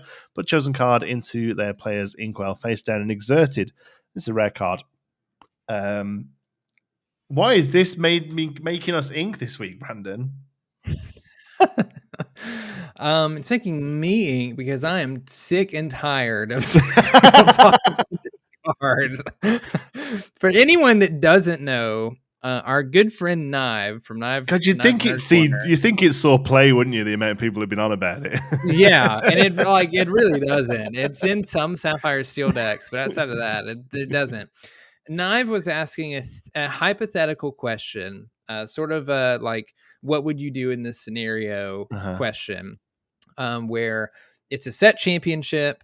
You have a Cogsworth on board, and your opponent has other characters on board. They announce that they're playing Let It Go, exert 5 ink, and target your Cogsworth, which, if in case you don't know, yes, a hypothetical morality question. We really dug deep with this one. And for those of you that don't know, Cogsworth has ward, which means you cannot target Cogsworth, or whoever the opponent of Cogsworth can't target Cogsworth. So basically, the opponent did an illegal choice, an illegal selection. Illegal play. An illegal play. So the way that the rules go, the opponent has announced the card and paid for the ink. And we know that it is possible for you to both play cards, like action cards, if there's nothing else on the board, or like if there is no target, unless you have to have a target. But there's plenty, and like Let It Go does not have to have a target to be played. If there was nothing on board, you could pay 5 ink, play Let It Go on nothing, and put it in your discard. So then, because your opponent can't choose Cogsworth, their only other options, whether they have characters on board or not, is to choose their characters on board. If they choose one of their characters on board, if they have one, or if there's no other characters on board, put it in the discard. Now, that's not really the thing that's debated. That's just how. Before you move on, I just want to say here, Rochella said, just making clear that there's no right answer to this question. Correct in as much as there is no right answer to Knives' question. There is a clear right answer as to what the rules say should happen in this situation, which is the point I want to go on to in a moment. But Knive was asking, this happens, they try and play Let It Go onto your Cogsworth, that can't happen. Do you say, that's okay, untap the 5 ink, take it back? Just take it back. Yeah. Put it back in your hand. Or do you say, you played the card, you have to choose one of your characters. Sorry.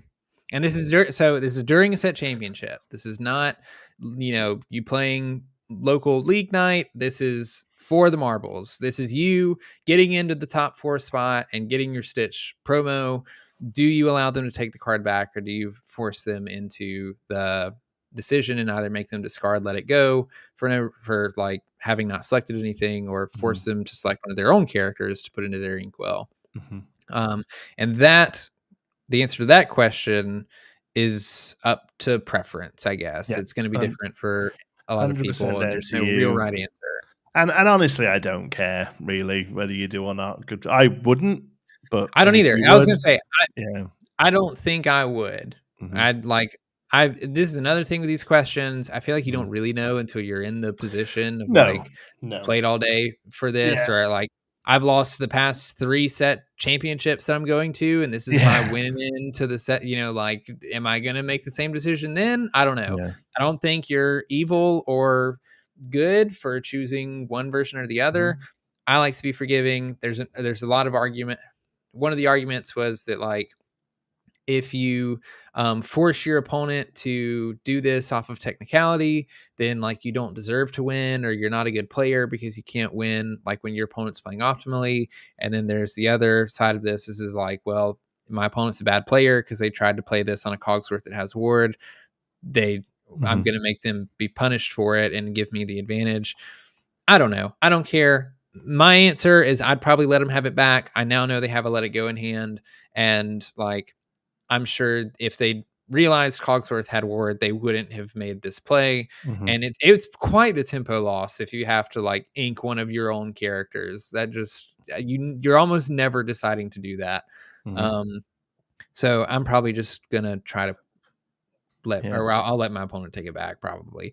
I wouldn't, but I'm not a nice person. and Well, and that and and said, again, it doesn't really matter. And all the comments here are giving people are giving their own opinions, and it's cool. And you're welcome to think one way or the other.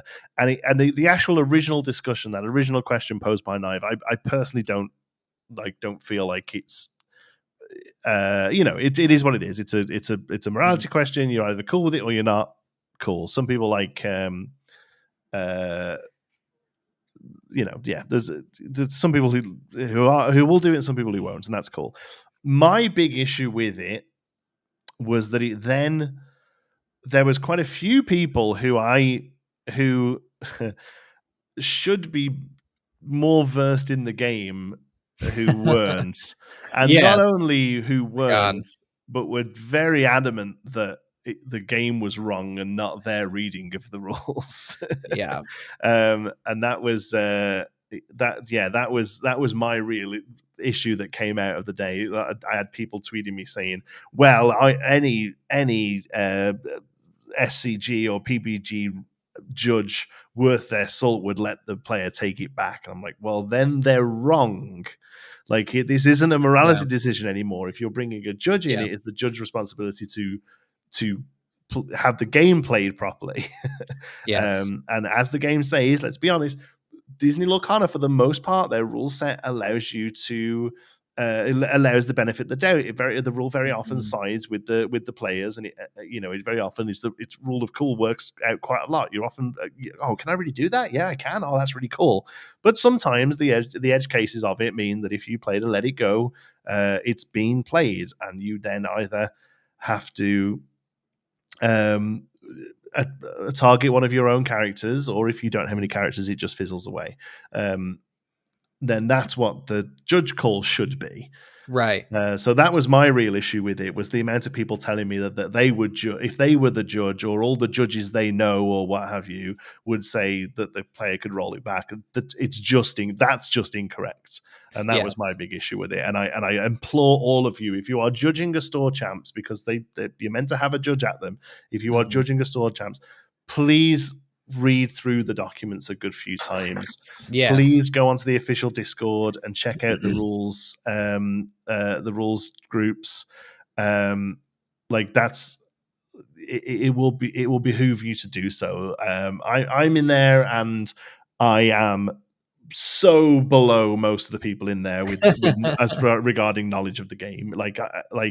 They like, there are people in there who know the absolute intricacies of all of these interactions. So at what point is the decision final? When you reveal the card or when you exert the ink? The final thing you do to play the card is exert the ink. Yes. And yes, and Googly is more than happy to chat on Twitter as well. Although I wouldn't recommend during your set championships at a judge call and saying, "Hold on, Let me phone a friend. I just got to tweet a guy." Yeah. So, Yeah. there you go. So shall we let it go? I think we should let it go. I'm over this Yes, conversation. we'll let It it really, go. like, and I mean, it's happening in the comments right now. Like, Mm. that some people get really worked up over, like, what's right and what's wrong. There is no right or wrong answer. Like, the person who forces the opponent to, like, stick to that play is not wrong for doing so. The person who lets them take it back is not like a better person for letting them take it back. It's Yeah. just up to personal preference. And Mhm. like, I respect the people that force the opponent to keep it because it's a competitive environment and there's a Mm. certain expected level of game knowledge to be had. And like, I understand a lot of times people slip up. I've done it before where I've tried to where I've forgotten that Cogsworth gives resist to something, or Mm. that Yeah, Cooper I has don't think overload, I've ever and tried to target a ward's character, but I have definitely miscounted resist yeah, 100%. yeah, and it's And to be like, fair, I'll sit here and say I wouldn't let them take it back. I have never. Like if I swing into something and say, "Is that not dead?" and they go, "Oh no, it had resist." I'm like, "Oh, cool. I yeah, goosed it. Let's yeah, move on." Like I've never ever thought to even take that back because that's not how you get better. no, yeah, and that's the thing. Like, you will learn from your mistakes. I had an interesting take in one of the discords where I played in a small constructed tournament at my local at the LGS I normally go to. Um, and I was playing in round two. My opponent was playing a really fun broomstick. I was playing blue steel. Had a Cogsworth out on board. I think I had two out on board actually, and my Cogsworth had 2 damage on it. They had a Captain Hook Forceful Duelist across the board, and they challenged my Cogsworth with the Duelist, thinking it was going to be banished. And when I said, "Okay, Cogsworth has 4 damage on it," they were like, "Oh God, it has resist." He's like, "Can I take that back?" I was like, "If you weren't in a tournament setting, I Mhm, would, but like we're in a very small stakes tournament setting. mhm. This is the perfect time for you to make this mistake and learn from this." Because This is a learning moment for you. well, like, and like, I'll give another example because like I'm on like the good part of that. When I went to Miami, in one of my last rounds that I played, I was playing Steel Song and I was playing against an Amber Ruby player. This is a much higher stakes tournament. Mhm, But I had like done something on my turn. I thought that I was I think I was trying to decide if I wanted to play a card or not. And I was like wrapping up my turn and I said something along the lines of, and I pass. Actually, and like it there might as well have been a comma there instead of a period. And my mhm. opponent didn't let me run with it. They were like, Yeah. you said you passed your turn. And like I could tell Mhm. if I had disputed it, he was probably gonna call a judge. And at that I was far enough in the day that I was like, whatever, man, I'm not winning this thing. Like, sure, Yeah. just go on ahead. And it's like, because that happened, I never like verbally say that I passed my turn Mhm. without double, triple checking that like there's nothing else that I can do or want to do for the turn.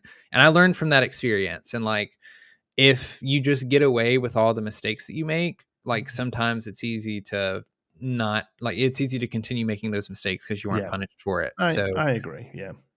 One thing I just want to mention actually, because it's another thing that's come up today, and I don't know the answer, and Rochelle is here, so I don't know if I can pass this on to Rochelle to not necessarily answer right here and now, but I would love for you to take this away, Rochelle. It started here with Leverum, our good buddy Blake, saying, "I have a set champs that isn't allowing phones." And then a few people saying, "Oh well, yes, it's a competitive environment." Blah blah blah. SB here says that store champs are competitive events.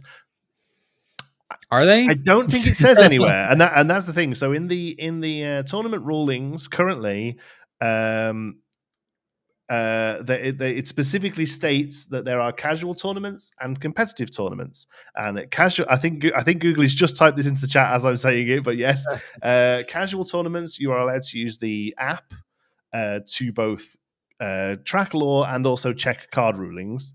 But in competitive tournaments, no devices are allowed, and you should be using pen and paper.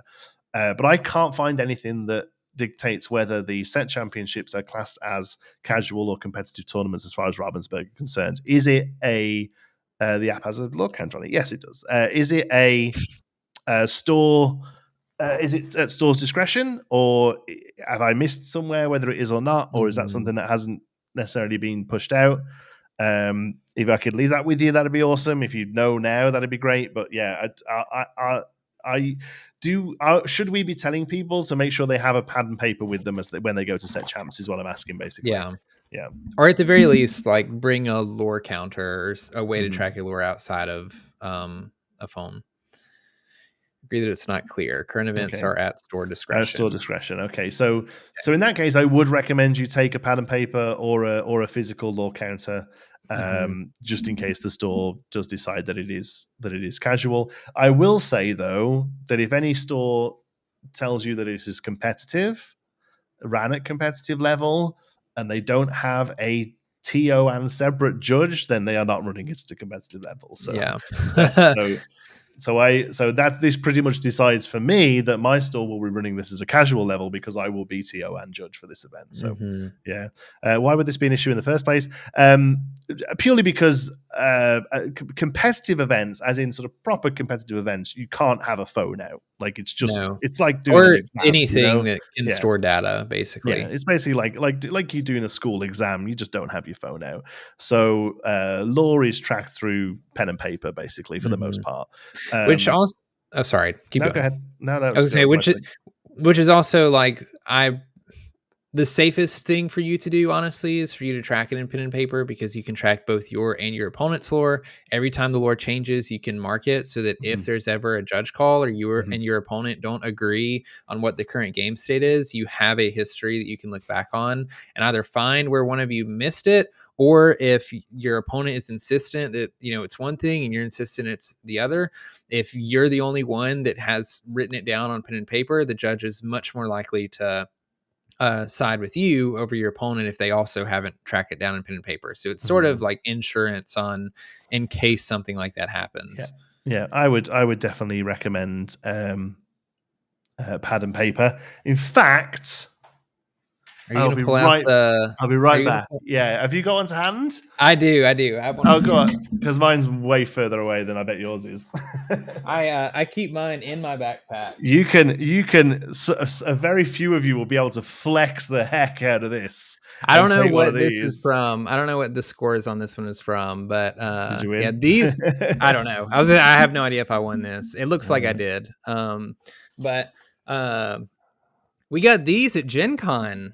Last year for the starter deck challenges, and so it's just a really small notepad. It says Lorcana. You can see how I track lore. I have me and my opponent, and I just number the lore as the turns go on. But I would not recommend bringing a notebook bigger than this. Like even this takes up a bit of room on the table, and you want it to be kind of compact and easy to mess with. But I'll definitely be flexing with that at my set champs. Me too. I just got this when I top 8'd the first ever tournament. Anyway, see, I didn't top 8.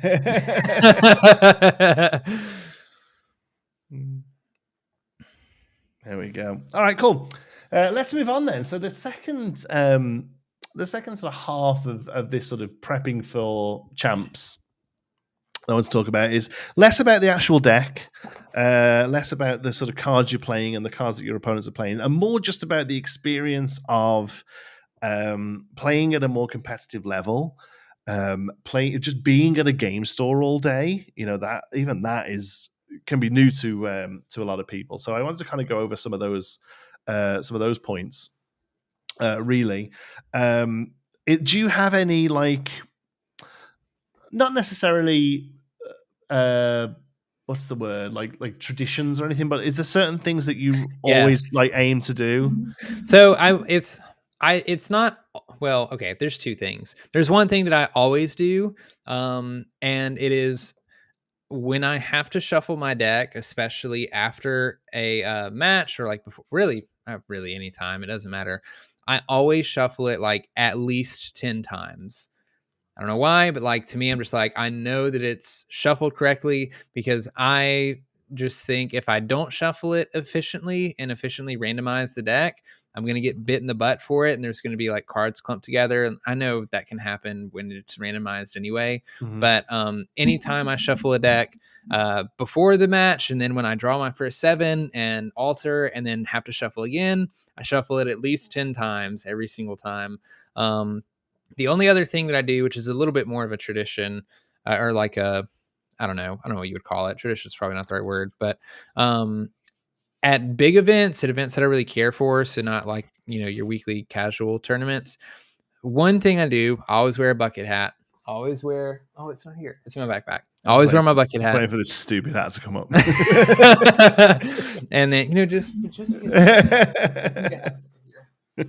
where is it? Yeah. If you see this hat, be scared because it means I'm serious. Be scared from B squared. Be scared of B squared. So there's that, and then at large tournaments, I always sleeve my deck with a fresh, like crisp, new set of sleeves. One, Yeah. because I think it's just good because there's not going to be any markings on the sleeves. I shouldn't have to run into any issues with that.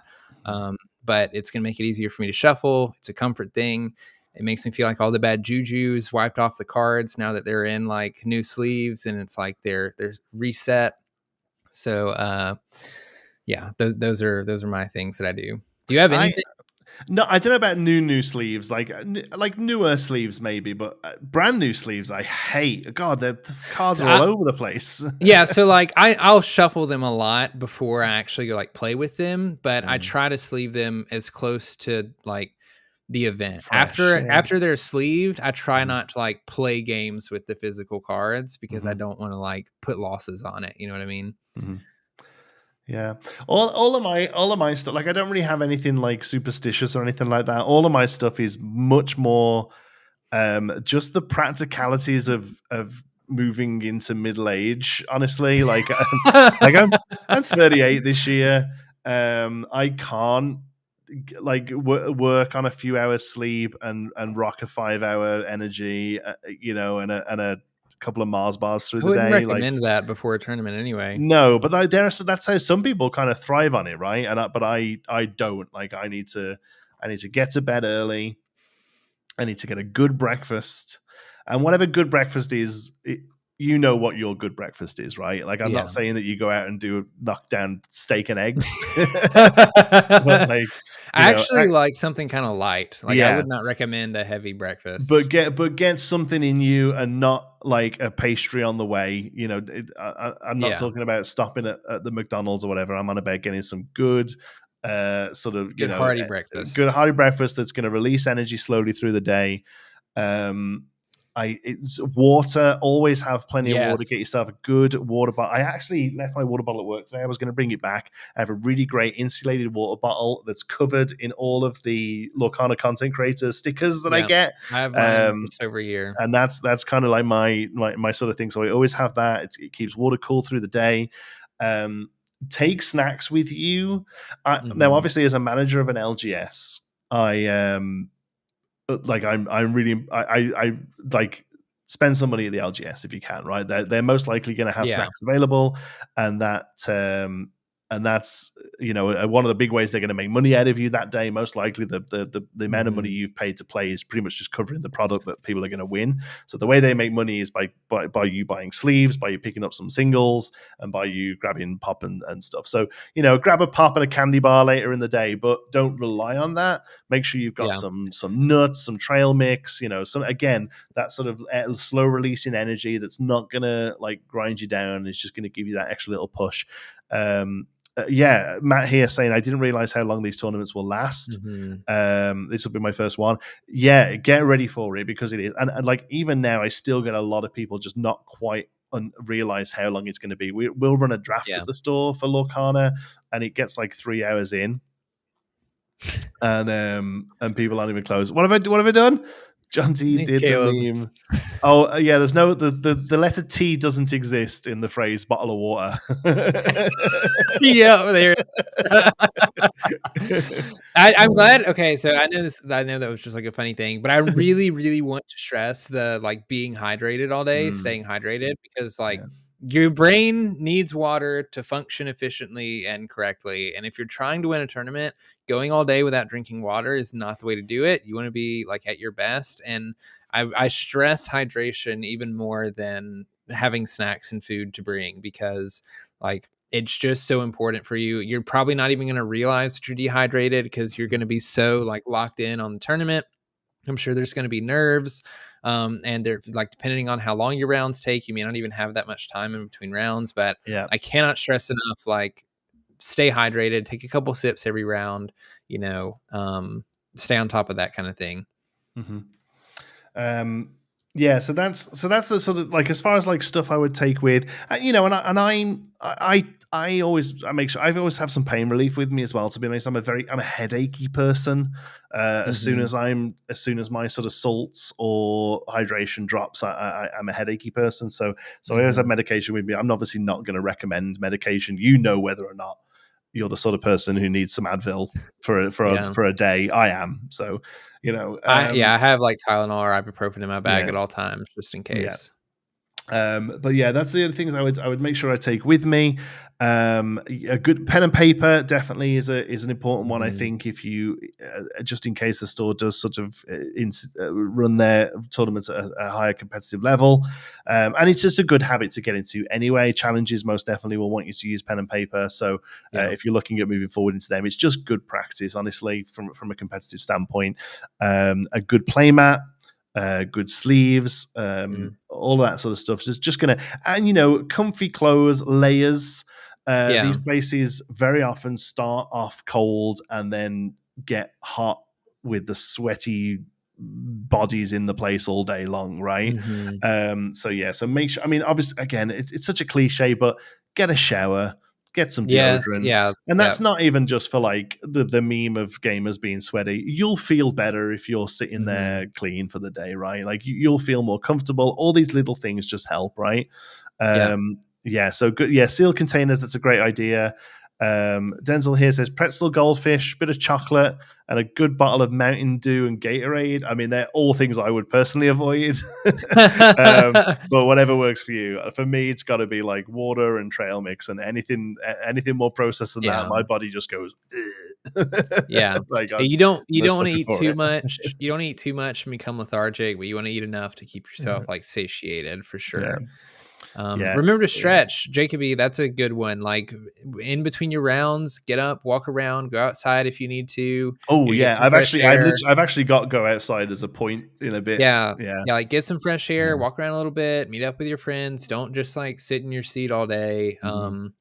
and let people come to you. You know, take that time in between rounds to kind of like de-stress for a second after the round if Mm-hmm. you have it. I understand sometimes you're going to go to time and you're just going to have to move on to the next round, but it's a very people don't realize like how taxing playing Lorcana for 4 hours, you know, or more can be sometimes, Mm-hmm. especially if you're kind of going back to back after back, which does bring me to another thing that we have listed here, but I want to talk about. Um, when you do sit down and you play, Mm-hmm. um, for anybody that's new to it or they're not used to it, you're probably going to be a little bit nervous, or you're probably going to be a little nervous. If your opponent across from you starts throwing cards down and is playing super fast, don't feel rushed Mm-hmm. to like play as fast as they are. You're there to win. Take your time. Think out of your or think out The game your plays. plays before you Yeah. make them. With that being said, try to play with pace and do not like you're here to play in a competitive event.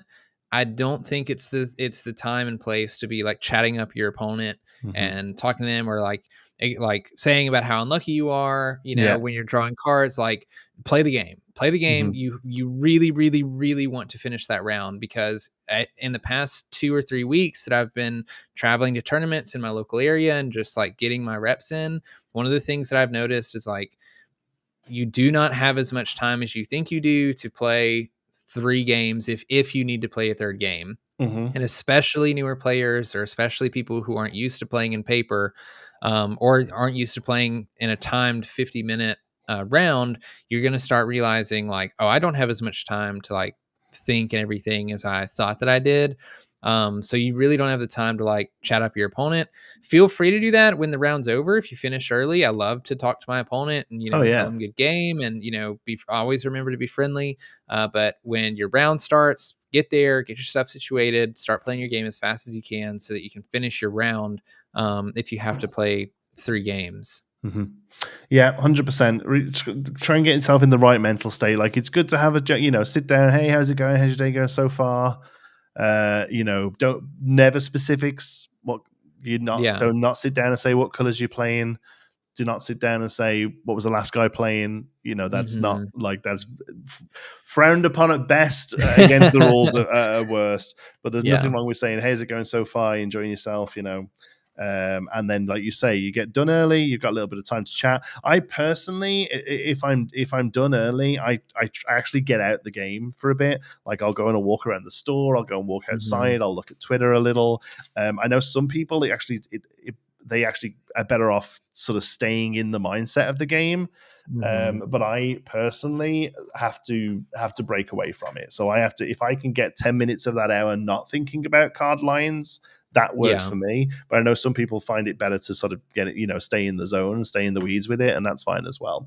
A few people are asking how to mark down scores. So I think if I click this, if I click this, you want to show them on?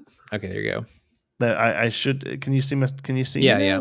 Okay, cool. I can see your notepad. I'll quickly show you how I go about it.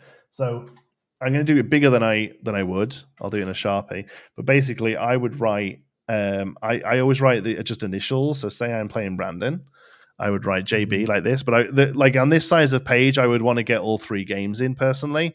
But this is about as big as it as I go with it. Now, what I don't like to do is what people are saying in the chat is tallying. I don't like that. I don't use that at all. Because I find it gets really muddy and it's very difficult to work back through. So let's say on my turn 1, I play a Cursed Merfolk. Turn 1, Brandon inks and passes. So turn 2, I question my Cursed Merfolk, so I get 2 lore, and I would write 2 like that. I ink and play a Rafiki and pass. On Brandon's turn, he inks and passes. He's not doing well. So I'm going to do this because a really bad opening hand. Kev 7 drops. I don't know why. But anyway, it comes back to me. The reason I want to point this out is because I want to show you how this works through. So now I've got a Cursed Merfolk that quests for 2, and I have a Rafiki that can quest for 1. I will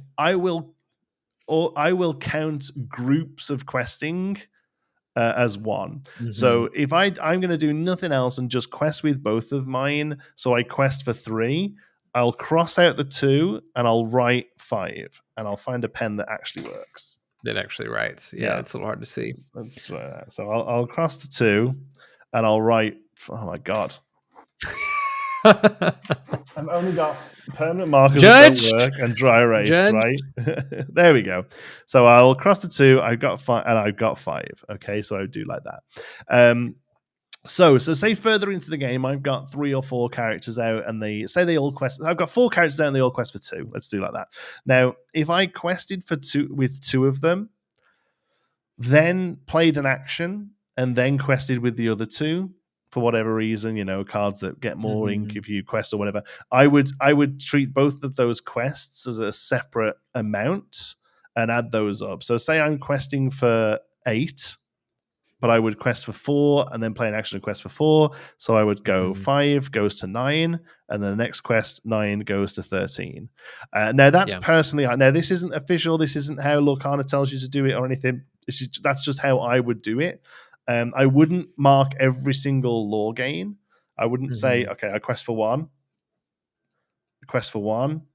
No, I wouldn't mark every single one. I would consider that almost to be slow play. But I would quest groups of questing. I would put together and mark them like that. And then doing it this way, you can sort of roll back through and see, big moments and see where maybe something, maybe I quested a bit heavy there and maybe shouldn't have held back, So personally, that's how I do it. Brandon, do you have any different thoughts on that? Or? No, that's exactly how I do it. And basically, just like you said, I like this version because even though you're not just doing like all of the lore you gain in the turn, it kind of tells a story so that if for some reason a judge gets involved, or even if just you and your opponent need to backtrack and figure out, okay, where did we get different numbers, you can, it's a lot easier to go back and say, where did I gain this 4 lore from? I quested with 2 Cursed Merfolk, and then what happened before that? And it's a lot easier to kind of backtrack that way, because you can't take notes, you can't you really can't do anything, write anything down other than what Jonti shows on the paper. Yes. And that should go. I should also point out that some people were saying, do I mark like turn 1, turn 2?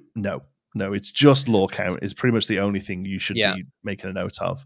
This Yeah. was something that we got brought up in the Live Laugh Lorcana Discord yesterday or today or something, and somebody was even asking like, "Can I put a period after the number to know that like the turn was over?" And Mhm. like, I don't think there's any rules I against it, but I I would wouldn't though. not do it Yeah. because like I can see where a judge would call that note taking, even though like you're not actually writing out words or anything. You're kind of like storing information that you're not Yeah. supposed to be like storing essentially. So Katie says, does this take place of using dice to show lore, or is it an extra trap to keep trap? I would not recommend using dice to show lore. The mhm, table gets knocked. The wind catches a card and it knocks. You just knock them. It's just not a safe method for retaining the information. I don't think. So they are allowed, but I would yeah, if you're not using the app, I would strongly recommend using a pen and paper. yeah, It ticks so many boxes. mhm. Yeah, even though that, like, it's to the store's discretion what if it's casual or competitive, and if they say Mhm. it's casual, you can use your phone and use your lore tracker. I just think the safest thing and the way to, like, keep track of the game state, have the most honest game is just to write it with pen and paper. Mhm. Yeah. And yeah, play the other good thing we put here, take your time, within reason, of course. Play with Mhm. pace. Uh, um, but keep the games moving. You will find that anything that's got a slight sort of control element to it, you will struggle to get the 3 games in. Man, Yeah, so many games of Lorcana goes to draws in best yeah, of in 3. best of 3. And that draw could be the thing that doesn't get you into the top cut. So Yeah, I'm not saying especially go out and play aggro. I'm not saying rush, but just keep being mindful of time. Especially at these relatively small tournaments where you're only playing 3 or 4 rounds before top cut, if you Mm, draw one of those rounds, like, that could very well be the difference between you, like, making it into yeah, the top 8 and not. So, yeah, you really yeah. wanna finish those matches if you can. Yeah, if you're playing a 5 round Swiss and you go like 3 a draw and a loss, you probably aren't making the cut. Yeah. Yeah. Mulligans, that's a great one. We kind of skimmed over Mulligans actually. In fact, Yeah. I've just realized now that card reveal pushed me past a bit in the thing. We were going to talk about some other stuff. Do you want to run back around to those real quick? Yeah, real quick before we do Mhm. that, because there's one thing I wanna finish from our stuff below. Mhm. You in prepping for these set champs, I think it's very important to like get in the right mental state, and I'll explain sort of what I mean by that. Um, I see a lot of people like go in doubting themselves, or like it's very natural to be nervous, especially if this is your first time going to a tournament or you haven't played in very many tournaments. You're not used to this atmosphere, and most importantly, I think, is just to enjoy yourself, to have fun. Like you want to Mhm. have a good experience.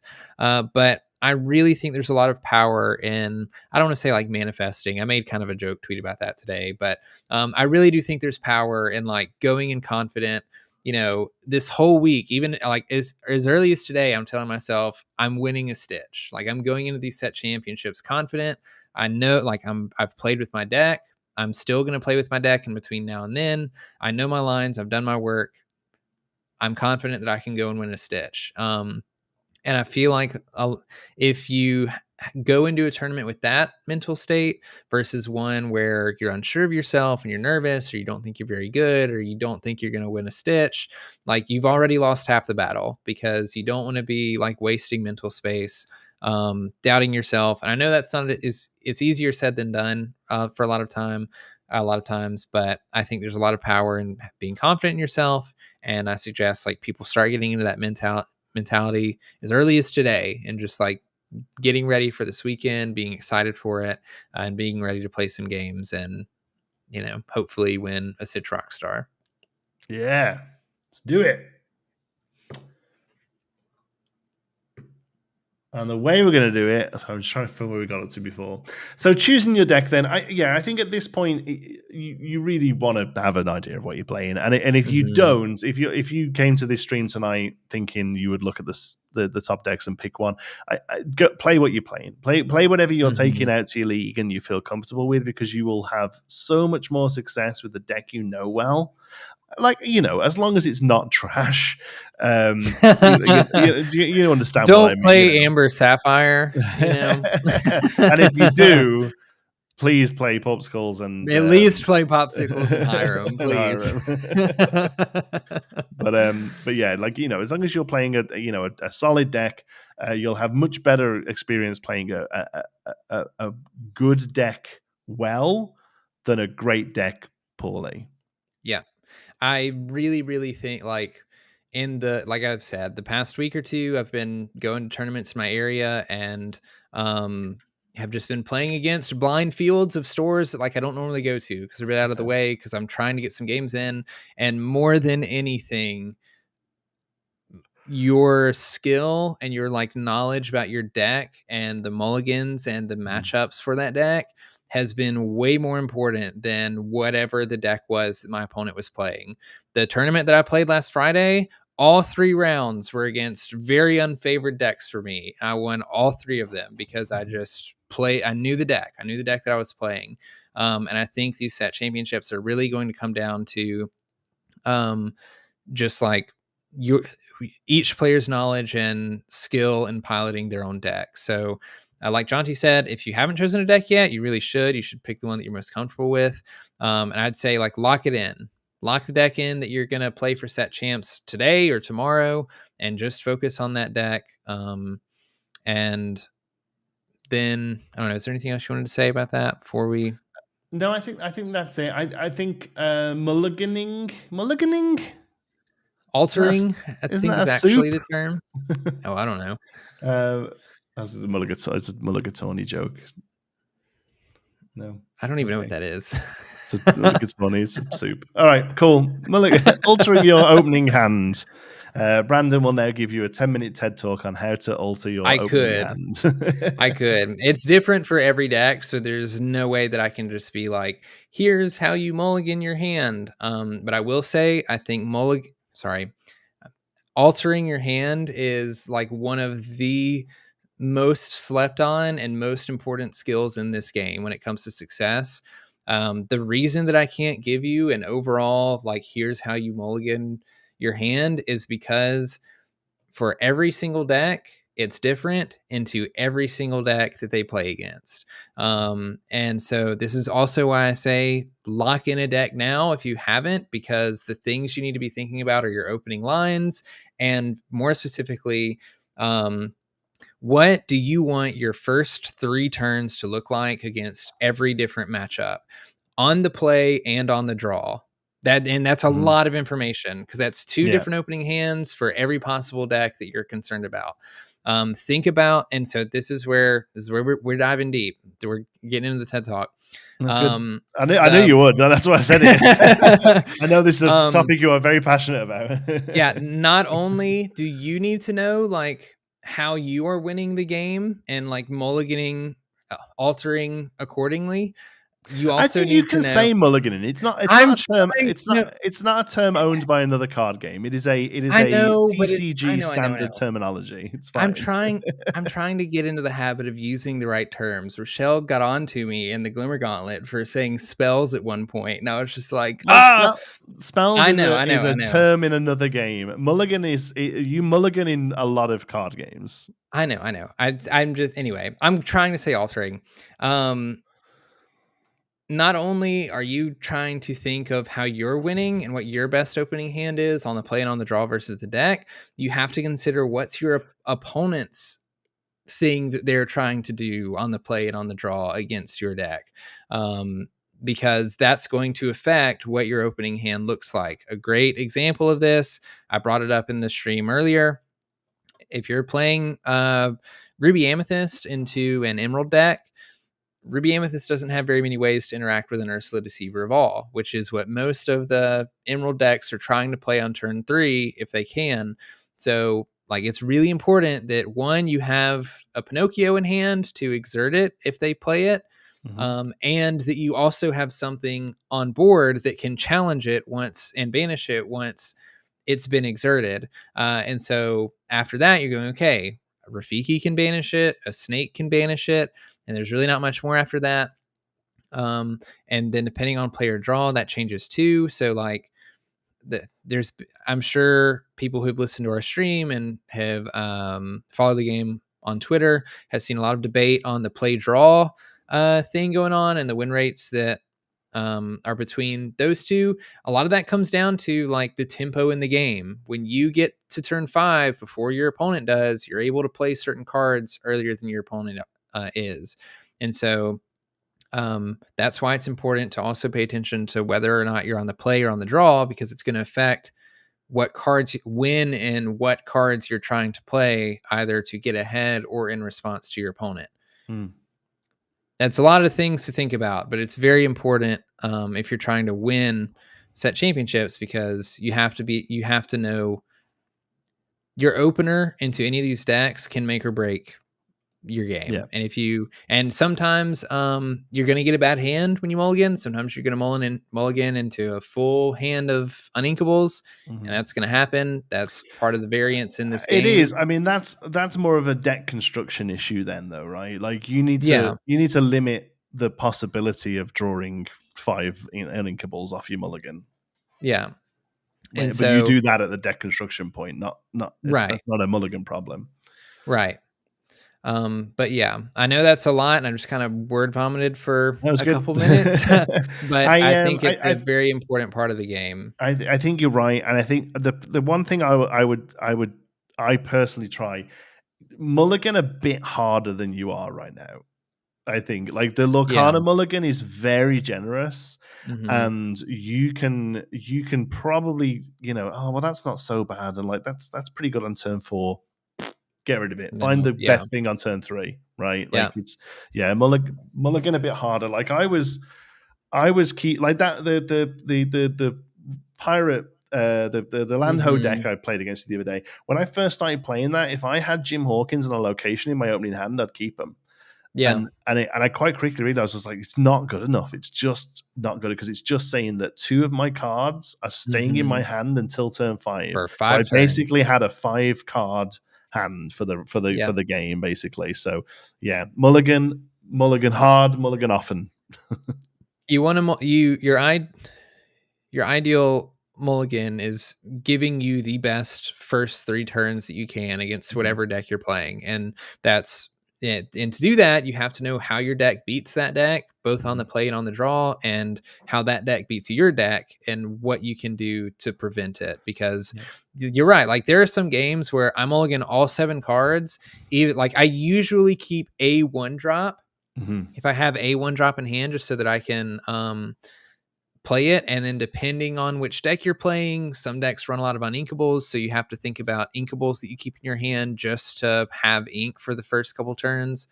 But in decks where you don't have to do that, I'll mulligan all other 6 cards, even if I have a 2-drop, 3-drop, because it's not the 2-drop, 3-drop that I need. And I need, to play against whatever I'm playing against. So mulligan hard, mulligan aggressive. My Amethyst Emerald deck wants a Merfolk on turn 1. It's the best turn 1 in the game. So for a while I was like, well, I've got a Chernobog's Followers, or I've got a Rafiki, so at least I've got something to play. And I've realized now, no, just get rid of them, because you're seeing not quite a third of the deck, I guess, but you're seeing. I can do the math on this real quick, actually, because I've done this. This is what like pro card gamers will do. So let's see. If there's 4 cards in a 60 card deck, you're drawing 7 cards. If you don't see that and you mulligan 7, there's 14 cards that you see on the play. You have a 67% chance of finding one of those 4 cards if you get rid of the 7 cards and draw the 7 more. It's even more than that when you're on the draw, because you'll get an extra card draw your next turn. It's almost 70%. So mulligan hard. Yeah, so mulligan hard for your 1-drop. That's good. So might have been the 2 you need, the 2 or 3 drop you deserve. Yeah. So mulligan hard, mulligan often, and then think about the key turn. The only thing, the last note I've got here, and again, it varies for every single deck, but think about your key turns. Like obviously, you want to be advancing your win condition, you want to be advancing your board state, or you want to be slowing your opponent's win condition or board state every single turn. But every deck has got those key turns that it wants to hit. For me personally, my Amethyst Emerald deck that I'm playing, I want to hit that Ursula on 3 and have a song in my hand for her to sing on 4. Like that, Yep. that is like, it's such a huge tempo turn, whether that be drawing 4 off of friends or bouncing their 2 cards with a Mother's Knows Best. Either of those I'm kind of happy doing. But it's a real pivotal point in my deck. Steel Song, whole new worlding on 2 is kind of insane. Yeah, if you can. Yeah, if you have the Queen Shift line and Whole New World, like keep it. Or if you have half of it, if you have one Whole New World and one of the small queens, like Mulligan for the big queen. See if you can do it. Dig for the big one, yeah. If that's what you're trying to do on your matchup, like in almost every Sapphire deck, you're trying to ramp on 2. Find your ramp. Mulligan for your ramp if you have to. You're not even hardly playing any 1-drop cards in that deck anyway. Like pitch everything for your ramp. Deep for the 1 jump ahead and deep for the Fishbone Quill. Fishbone Quill on 3 is like, I would argue, is like the most important turn for Sapphire, really. He's getting that Fishbone down on 3. Yeah. And then obviously... Even if you play Fishbone on 3 and it gets binged the next turn, like, you just got to get the ramp in those decks. And like, that's the big thing. You've got to know how your deck wins. Like, how does this deck beat all the other decks? And then play to those outs.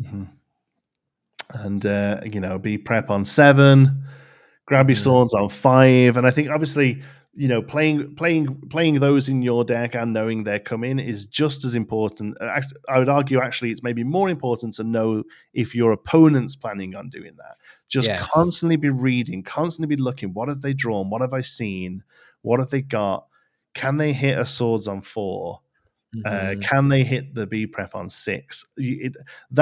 All of this stuff is what's really going to escalate you to that next level of play. First of all, you've got to get your own deck down. You've got to know what your own deck does. The next step is knowing what your opponent decks does, and then knowing how they dance, and how you win that race. I can't tell you how many times I've forgotten that Maui exists and will exert a character on 4 when my opponent has 4 ink, thinking that it's safe, and a Maui comes down and punishes me. Like, I'd say it's even more important to know, like, what are the threats that my opponent can play next turn. If you're playing against Amethyst, they have Fox on 3. They have crabs that they can play. There is nothing wrong not exerting a character on 2 against Amethyst and not exerting a character on 4 against Ruby. Like, especially if it doesn't trade well, like if it's not going to banish whatever they challenge with, or you don't get anything out of it, like a merfolk or a rabbit or something like that. There's nothing wrong with that. Like, it'll feel like a tempo loss, but it's going to also be a tempo loss for them because their deck's condition is going to be cleaning up on those rush characters. So learning when to push and when to hold back it's the antithesis of most card games, even more so in Lorcana.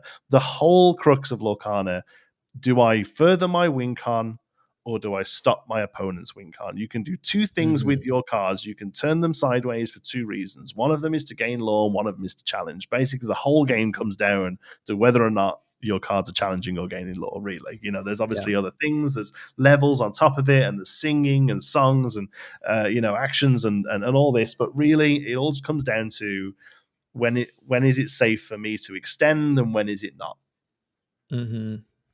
Yeah, one thing that helps this, I don't know how many players do it. I do it, and I find it helps me a lot. I think you should be able to recite back to me all 60 cards of your deck.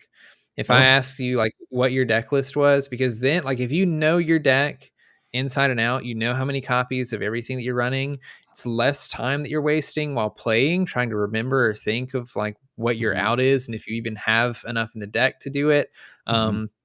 And it allows you to more focus on what your opponent is doing and what their threats are, because you don't know that. But, like, you don't have to think I'm running 4 Be Prepareds, or you don't have to think I'm only running 3 Grab Your Swords. Like, you know that. And if you play with your deck enough, that should come pretty naturally, because you should, be used to those things. But if you can, like, it's something I don't hear people talk about a lot, but I think is also a really great thing to do, is just, like, memorize your deck list, lock your deck list in, and know every single card. Be able to recite the deck list back to somebody if they asked you for it. I won't lie, I couldn't do that. You give me a pen, give me a pen, I could probably write it out, but I don't think I could just reel it off. I don't think. I'm almost certain I could reel off the deck that I'm testing right That's now. awesome. Awesome. I have a couple more things I want to do. Do you want to open a pack? Yeah, let's open a pack. I got a pack to open. We got real serious there for a minute. Let's have a little It's fun. my last one. I have two more. But I was far. I Actually won for Friday, but I just opened them all. They were trash. All right. Well, I got a mini Splunker. Got a Jafar. I don't remember his sub name. What is it? Striking? No, that's the big guy. Devious. I don't know. What are they? Chat. Vote for one if you're with Jonti. He has the better pack. Vote for two if you're with me. What's the name given to the sub name of the card? What's the official name? Classification. No, I thought that was that's the types. I think it's subtitle. I don't remember. I saw Lamb Thief. What? Okay. Well, this says Jonti's going to open some fire. Okay, here we go. Number one, I think Cubby wins just because it's a character. I do think Cubby wins. 1-1, 2-2-1. Oh, they're kind of leaning on me today. Oh no, it's neck and neck. All right, number two, Nottingham against Diablo. Probably Nottingham. I think I might give Nottingham just because that 6 willpower on the location is pretty nice on 2. Yeah, Diablo's only online if you've got the Maleficent right. Pluto. Pluto takes that one again, just being a character. I've not had a single character yet. Oh, you haven't? That's weird. That is weird. There it is. Flotsam and Kida. Oh, Kida wins that. Ooh. Yeah, probably. Yeah, I think Flotsam's good. But I think your characters again get 3. So in draft, this guy's just a kill spell, right? It's a 5. Yeah, exactly. He's swinging into something. He hits locations hard. He's not bad. Oh, this one's interesting. I love Kakamura, honestly. I really do. I tried to squeeze him into my deck and I couldn't, but I really love him. Pretty good. Oh my god, what the hell is this pack? One character. No, you haven't had a single character. Oh, you have Flotsam. That's it. I have a Flotsam and that's it. It's insane. Oh, Joshua Sweet totally wins that. Yeah, it's because you have the Enchanted in the back. Oh, there we go. Finally got a good uncommon. Okay, definitely win. Although it isn't that hot in draft because a lot, people don't play actions. Yeah, there's not many songs. Yeah. So good card, but actually draft wise, maybe the Queen edges that. Actually, I don't know. Maybe. Next uncommon. Ooh, this is close. No, Wildcat's evasive. I think Madarodi might take that. It's close though. Too. Mama Odie's a great top end for your draft deck. Good finisher for a draft deck. Yeah, absolutely good finisher for a draft deck. Yeah. All right, first rare. One more common. Sorry, Wendy. Ooh. Oh, this is tough. Yeah, support. Honestly, support is very strong in this draft format because there's so little removal and locations are very sticky. Support is a great way to deal with them, actually. So I think I'd say with the 2 lore and support, I think it's probably Dewey. Yeah, but I don't mind Wendy. In fact, I'm probably taking Wendy in a minute. Yeah. All right, first rare. Just a rare. Ooh, baby! Rafiki all day long. Rafiki all day. That's a great pull. All right, what we got? Oh, you got a location. Oh my god, this is the least character-heavy pack I've ever had. I think it's actually Pride Lands. Yeah, I think it is as well. All right. My foil better be good. Let's hope for something crazy. It's another location. Oh, it's a common. Dalmatian Puppy. Sorcerer's Tower. Probably Dalmatian Puppy wins that. Oh no, I don't know. Actually, maybe Sorcerer's Tower might not be terrible in draft. Yeah, getting the extra lore on all your characters. You're not playing brooms, are you? But throwing a few things there might be. What a weird pack.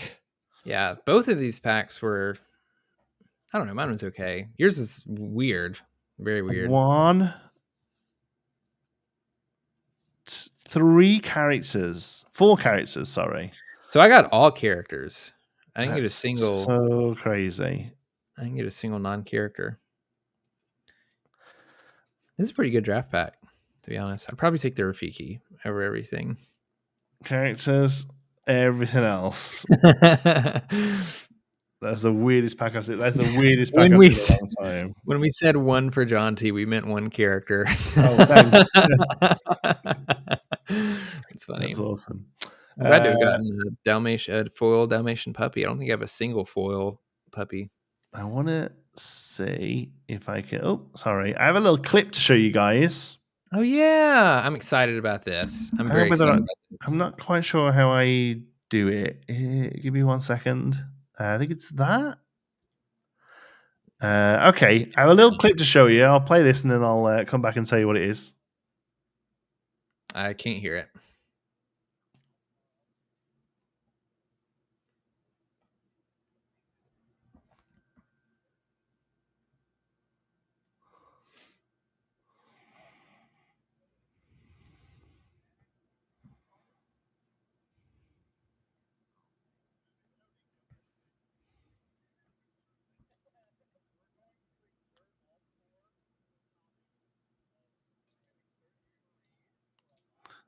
There's no audio on the video. No audio?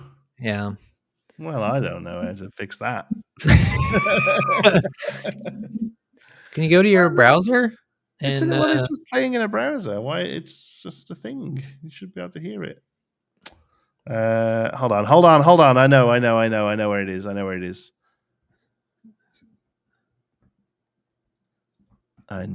it is. Okay. Probably Dan's fault. It's probably Jim's fault, to be honest.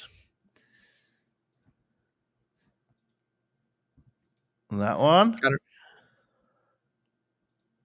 No, it doesn't let me put mute. It doesn't let me put audio on here. That's terrible, eh? Well, can you go to they posted it on Twitter? Can you go to your browser and just share your browser and? But I'm just sharing a screen. Like if the screen doesn't share, the browser wouldn't, would it? I don't know. I mean, it has to share audio somehow. We watched the whole Lorecast with audio. Oh yeah. Okay, so let's go to Twitter then. Go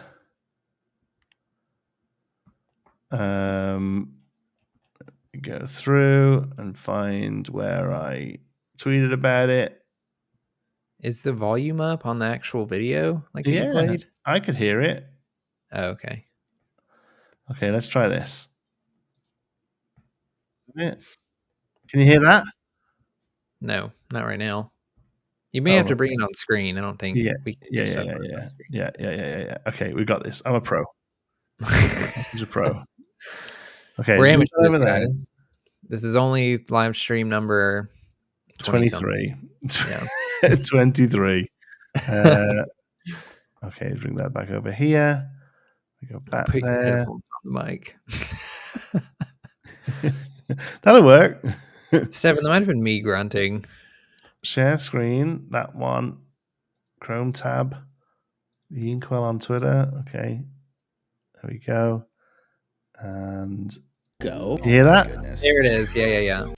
Okay, cool. Okay, I got a little clip to show you guys. Enjoy this. Cogsworth is going to sing How Far I'll Go. Oh my goodness. Oh man, this is a big decision. I have 13 ink. I don't like this. I don't like what's happening right now. If he has a dime and a Tamatoa, he just wins. Then I need to ink a card. I don't need to, but I'm going to. You need to ink the card? If I don't ink it, I'm never playing this 15 drop. It's We're going to exert all four top hats. Oh no. We're going to exert 3 for a lucky dime. There it is. And then, you know what's better than one lucky dime? Is another one. Activate both of them to gain 6 lore off of Gaston. That's my turn. Go ahead. Cogsworth is going to sing there you go. How Far I'll. That was just a little snippet. Oh my god. That was just guys, I am so excited for Hobbies and Happiness to release this video. I think they're planning on doing it at the end of the week. It was some of the most fun I've ever had playing Lorcana. Honestly, genuinely, some of the most fun I've had playing Lorcana. So if you don't know, Dan has been in the chat. tonight. Hobbies and Happiness, an awesome channel. Him and his buddy Jim do a lot of content around TCGs in general, but they've been recently doing a lot of Lorcana content. They do a lot of content where the two of them are playing in real life, actual cards, and real play is very important to us. It is to them as well. So they've been working tirelessly on getting that set up, and the amount of work that's gone into it.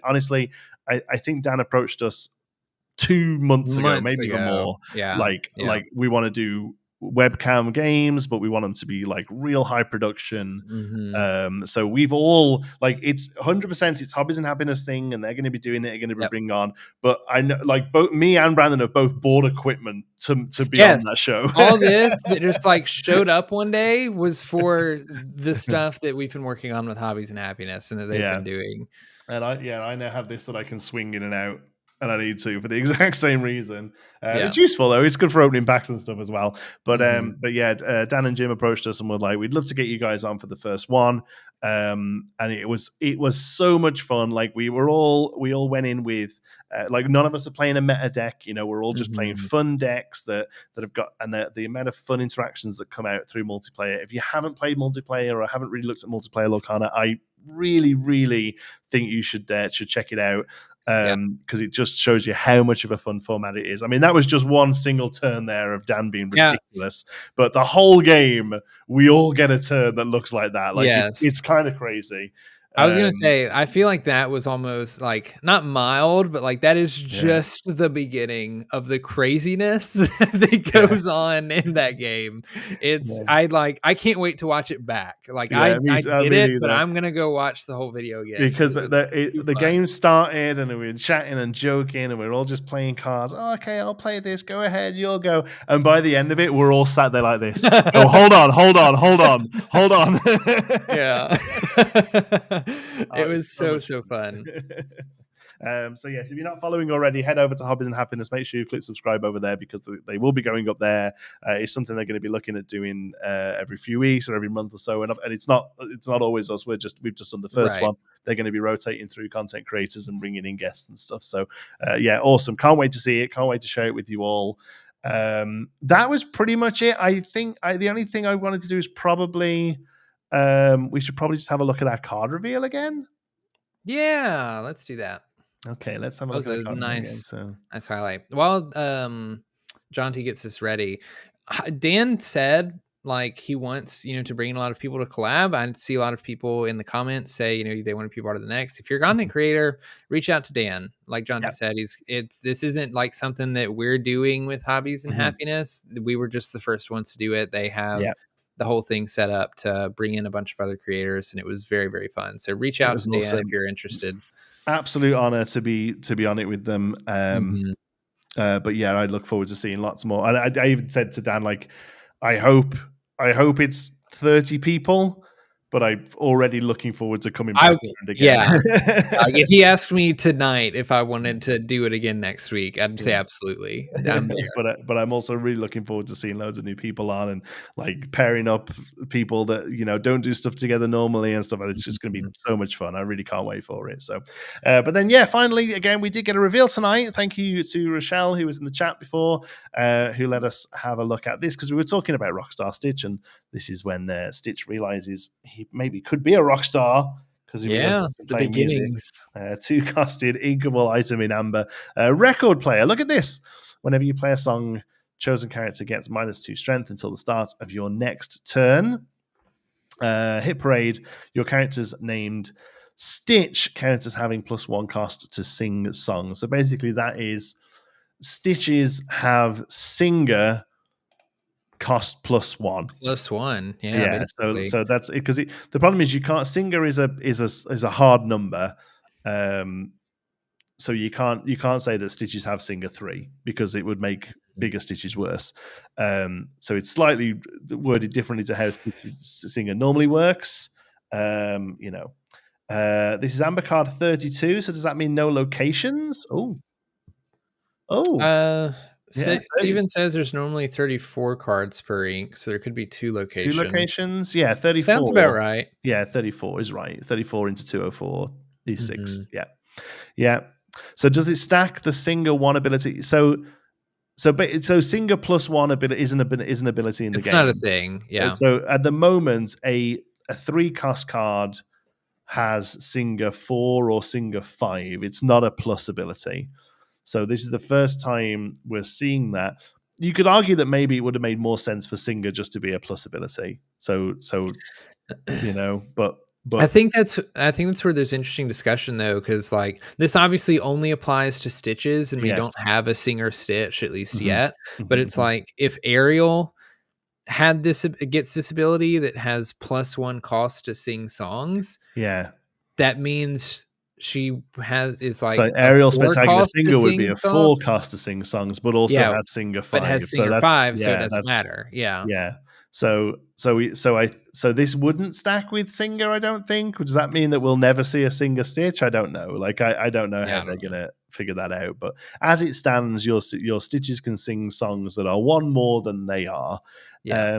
But thinking about it, I don't think the first ability is terrible. It's actually probably a bit more interesting. No, it does stack with Singer. Okay, so Joe's going to tell us how Singer is worded here, then I guess to make that work. We'll wait. But while he does, we'll talk about look at this. Chosen character gets -2 until the start of your next turn is actually pretty good. That it means you can like quest a bit more safely. Yeah, I mean, that might be the more important thing on the card. I got excited because I saw Stitch, but in specifically very aggressive builds in Amber, I'm thinking specifically of Amber Amethyst, hyper aggro. When you play like Akita on turn 5 or whatever, that can sometimes win you the game because your opponent's just catching up and has built up a board, and then you remove their ability to challenge and banish any of your stuff. So already in like a Steel Song deck, maybe if you're trying to go pretty aggro with it and you have this item and you can just kind of hit a couple characters while you're singing songs and reduce their strength cost so they can't challenge any of your stuff next turn. I mean, it's like a mini key deck, whether or not the tempo loss of playing this on 2 and not just 2 more 1-drops or 2-drop like a lantern or something. or a lantern even is going to be the question. But I don't think it's a complete ability to ignore. Joe here says Singer says counts as X cost, so you can add it. You can add a +1 to that in the same way that these would stack. Okay, cool. Okay, that's I believe you. So if we have a 3-cost Stitch with Singer 5. This would make him Singer 6. So I guess. Yeah, that's cool. Yeah, exciting. First content creator reveal of the season. Yeah, that's an honor. I'll take that. Get the ball rolling, and let's go. Get some more tomorrow. Some more tomorrow, please. Awesome. All right, Brandon. I know the answer to this, but you've got to tell everybody, what does your week in ink look like? Oh man, we are getting ready for set champs. Tomorrow I have just normal league. It happens to be the week that we do our small constructed. We do it bi-weekly, so there'll be a small constructed event tomorrow. I'm eager to, I don't know what deck I'm bringing yet, because I don't know if I want to give away, what I'm playing for set champs or not. But it's tricky now, right? Do you want to get the playing in? Do you want to get the practice in? Or do you want to sort of show people off? Yeah. Exactly. It's like, do I get practice in or do I, fake everybody out? And then on top of that, do I trust what everybody else is bringing? Like when I see everybody else playing stuff tomorrow, is it what they're going to be playing at set champs or not? But regardless, I'm going to use it to scope out a little bit, see what everybody's thinking, how everybody's feeling, hopefully encourage everybody to come out for the set champs. And then just keep practicing for the rest of the week until Saturday. I work half days on Fridays usually. So I kind of use that as a catch-up day, and it gives me a lot of time to practice on Friday after work. But I haven't decided if I want to get some extra games in on Friday before I go to my event on Saturday, or if I just should like take the day off of Lorcana Friday and just kind of not think about it, not put my brain in that space so that Saturday I can go in and, be fully into it. Yeah. It's exciting stuff. I like I say, don't really get started with them until next week. This weekend is we have a paint like a miniature painting competition called the Maple Palette. It's a sort of Southern Ontario wide thing. People will come down with their models that they painted and they get judged. And then And then through the day, we also have like speed painting competitions where you just get like 30 minutes to paint something as best you can. And so it's going to be a really great day, but I kind of have to get Lorcana in my head a bit this week because that's a big event for us that I've got to get ready for. So next week we'll be talking about your first 2 set champs. And I'll be getting ready for my first one the next day. My next one is next Tuesday, so it's going to be. Oh, you're having one on a Tuesday? A Tuesday night that starts at like goodness. 5 o'clock at night. I'm like, it's going to be a long one. It's one of the few ones I was able to do because obviously the next weekend, the Saturday is the one I'll be judging my one, and then the next day I'm playing in one there as well on the Sunday. So the only one I could get in really was a weeknight. So yeah, it might be a long night. We'll see how it goes. We're looking forward to it either way. So Brandon, where can people find you? Everyone can find me at B224 on Twitter, on Instagram, on YouTube, all the good stuff. Give me likes, subscribes, follows, interact with me. I like commenting and replying back to everybody. So if you see me anywhere, feel free to drop a comment and do all that good stuff. And see if you can find out what he's playing for set champs. There's people in his area who pay good money for that knowledge. Yeah, probably. And you can find me here, and I'm on Twitter at Lorcana_Inkwell. That's all we've got time for tonight. Thank you so much for joining us. If you don't mind dropping a like before you go, we would appreciate it. Until next week in Ink. That was This Week in Ink.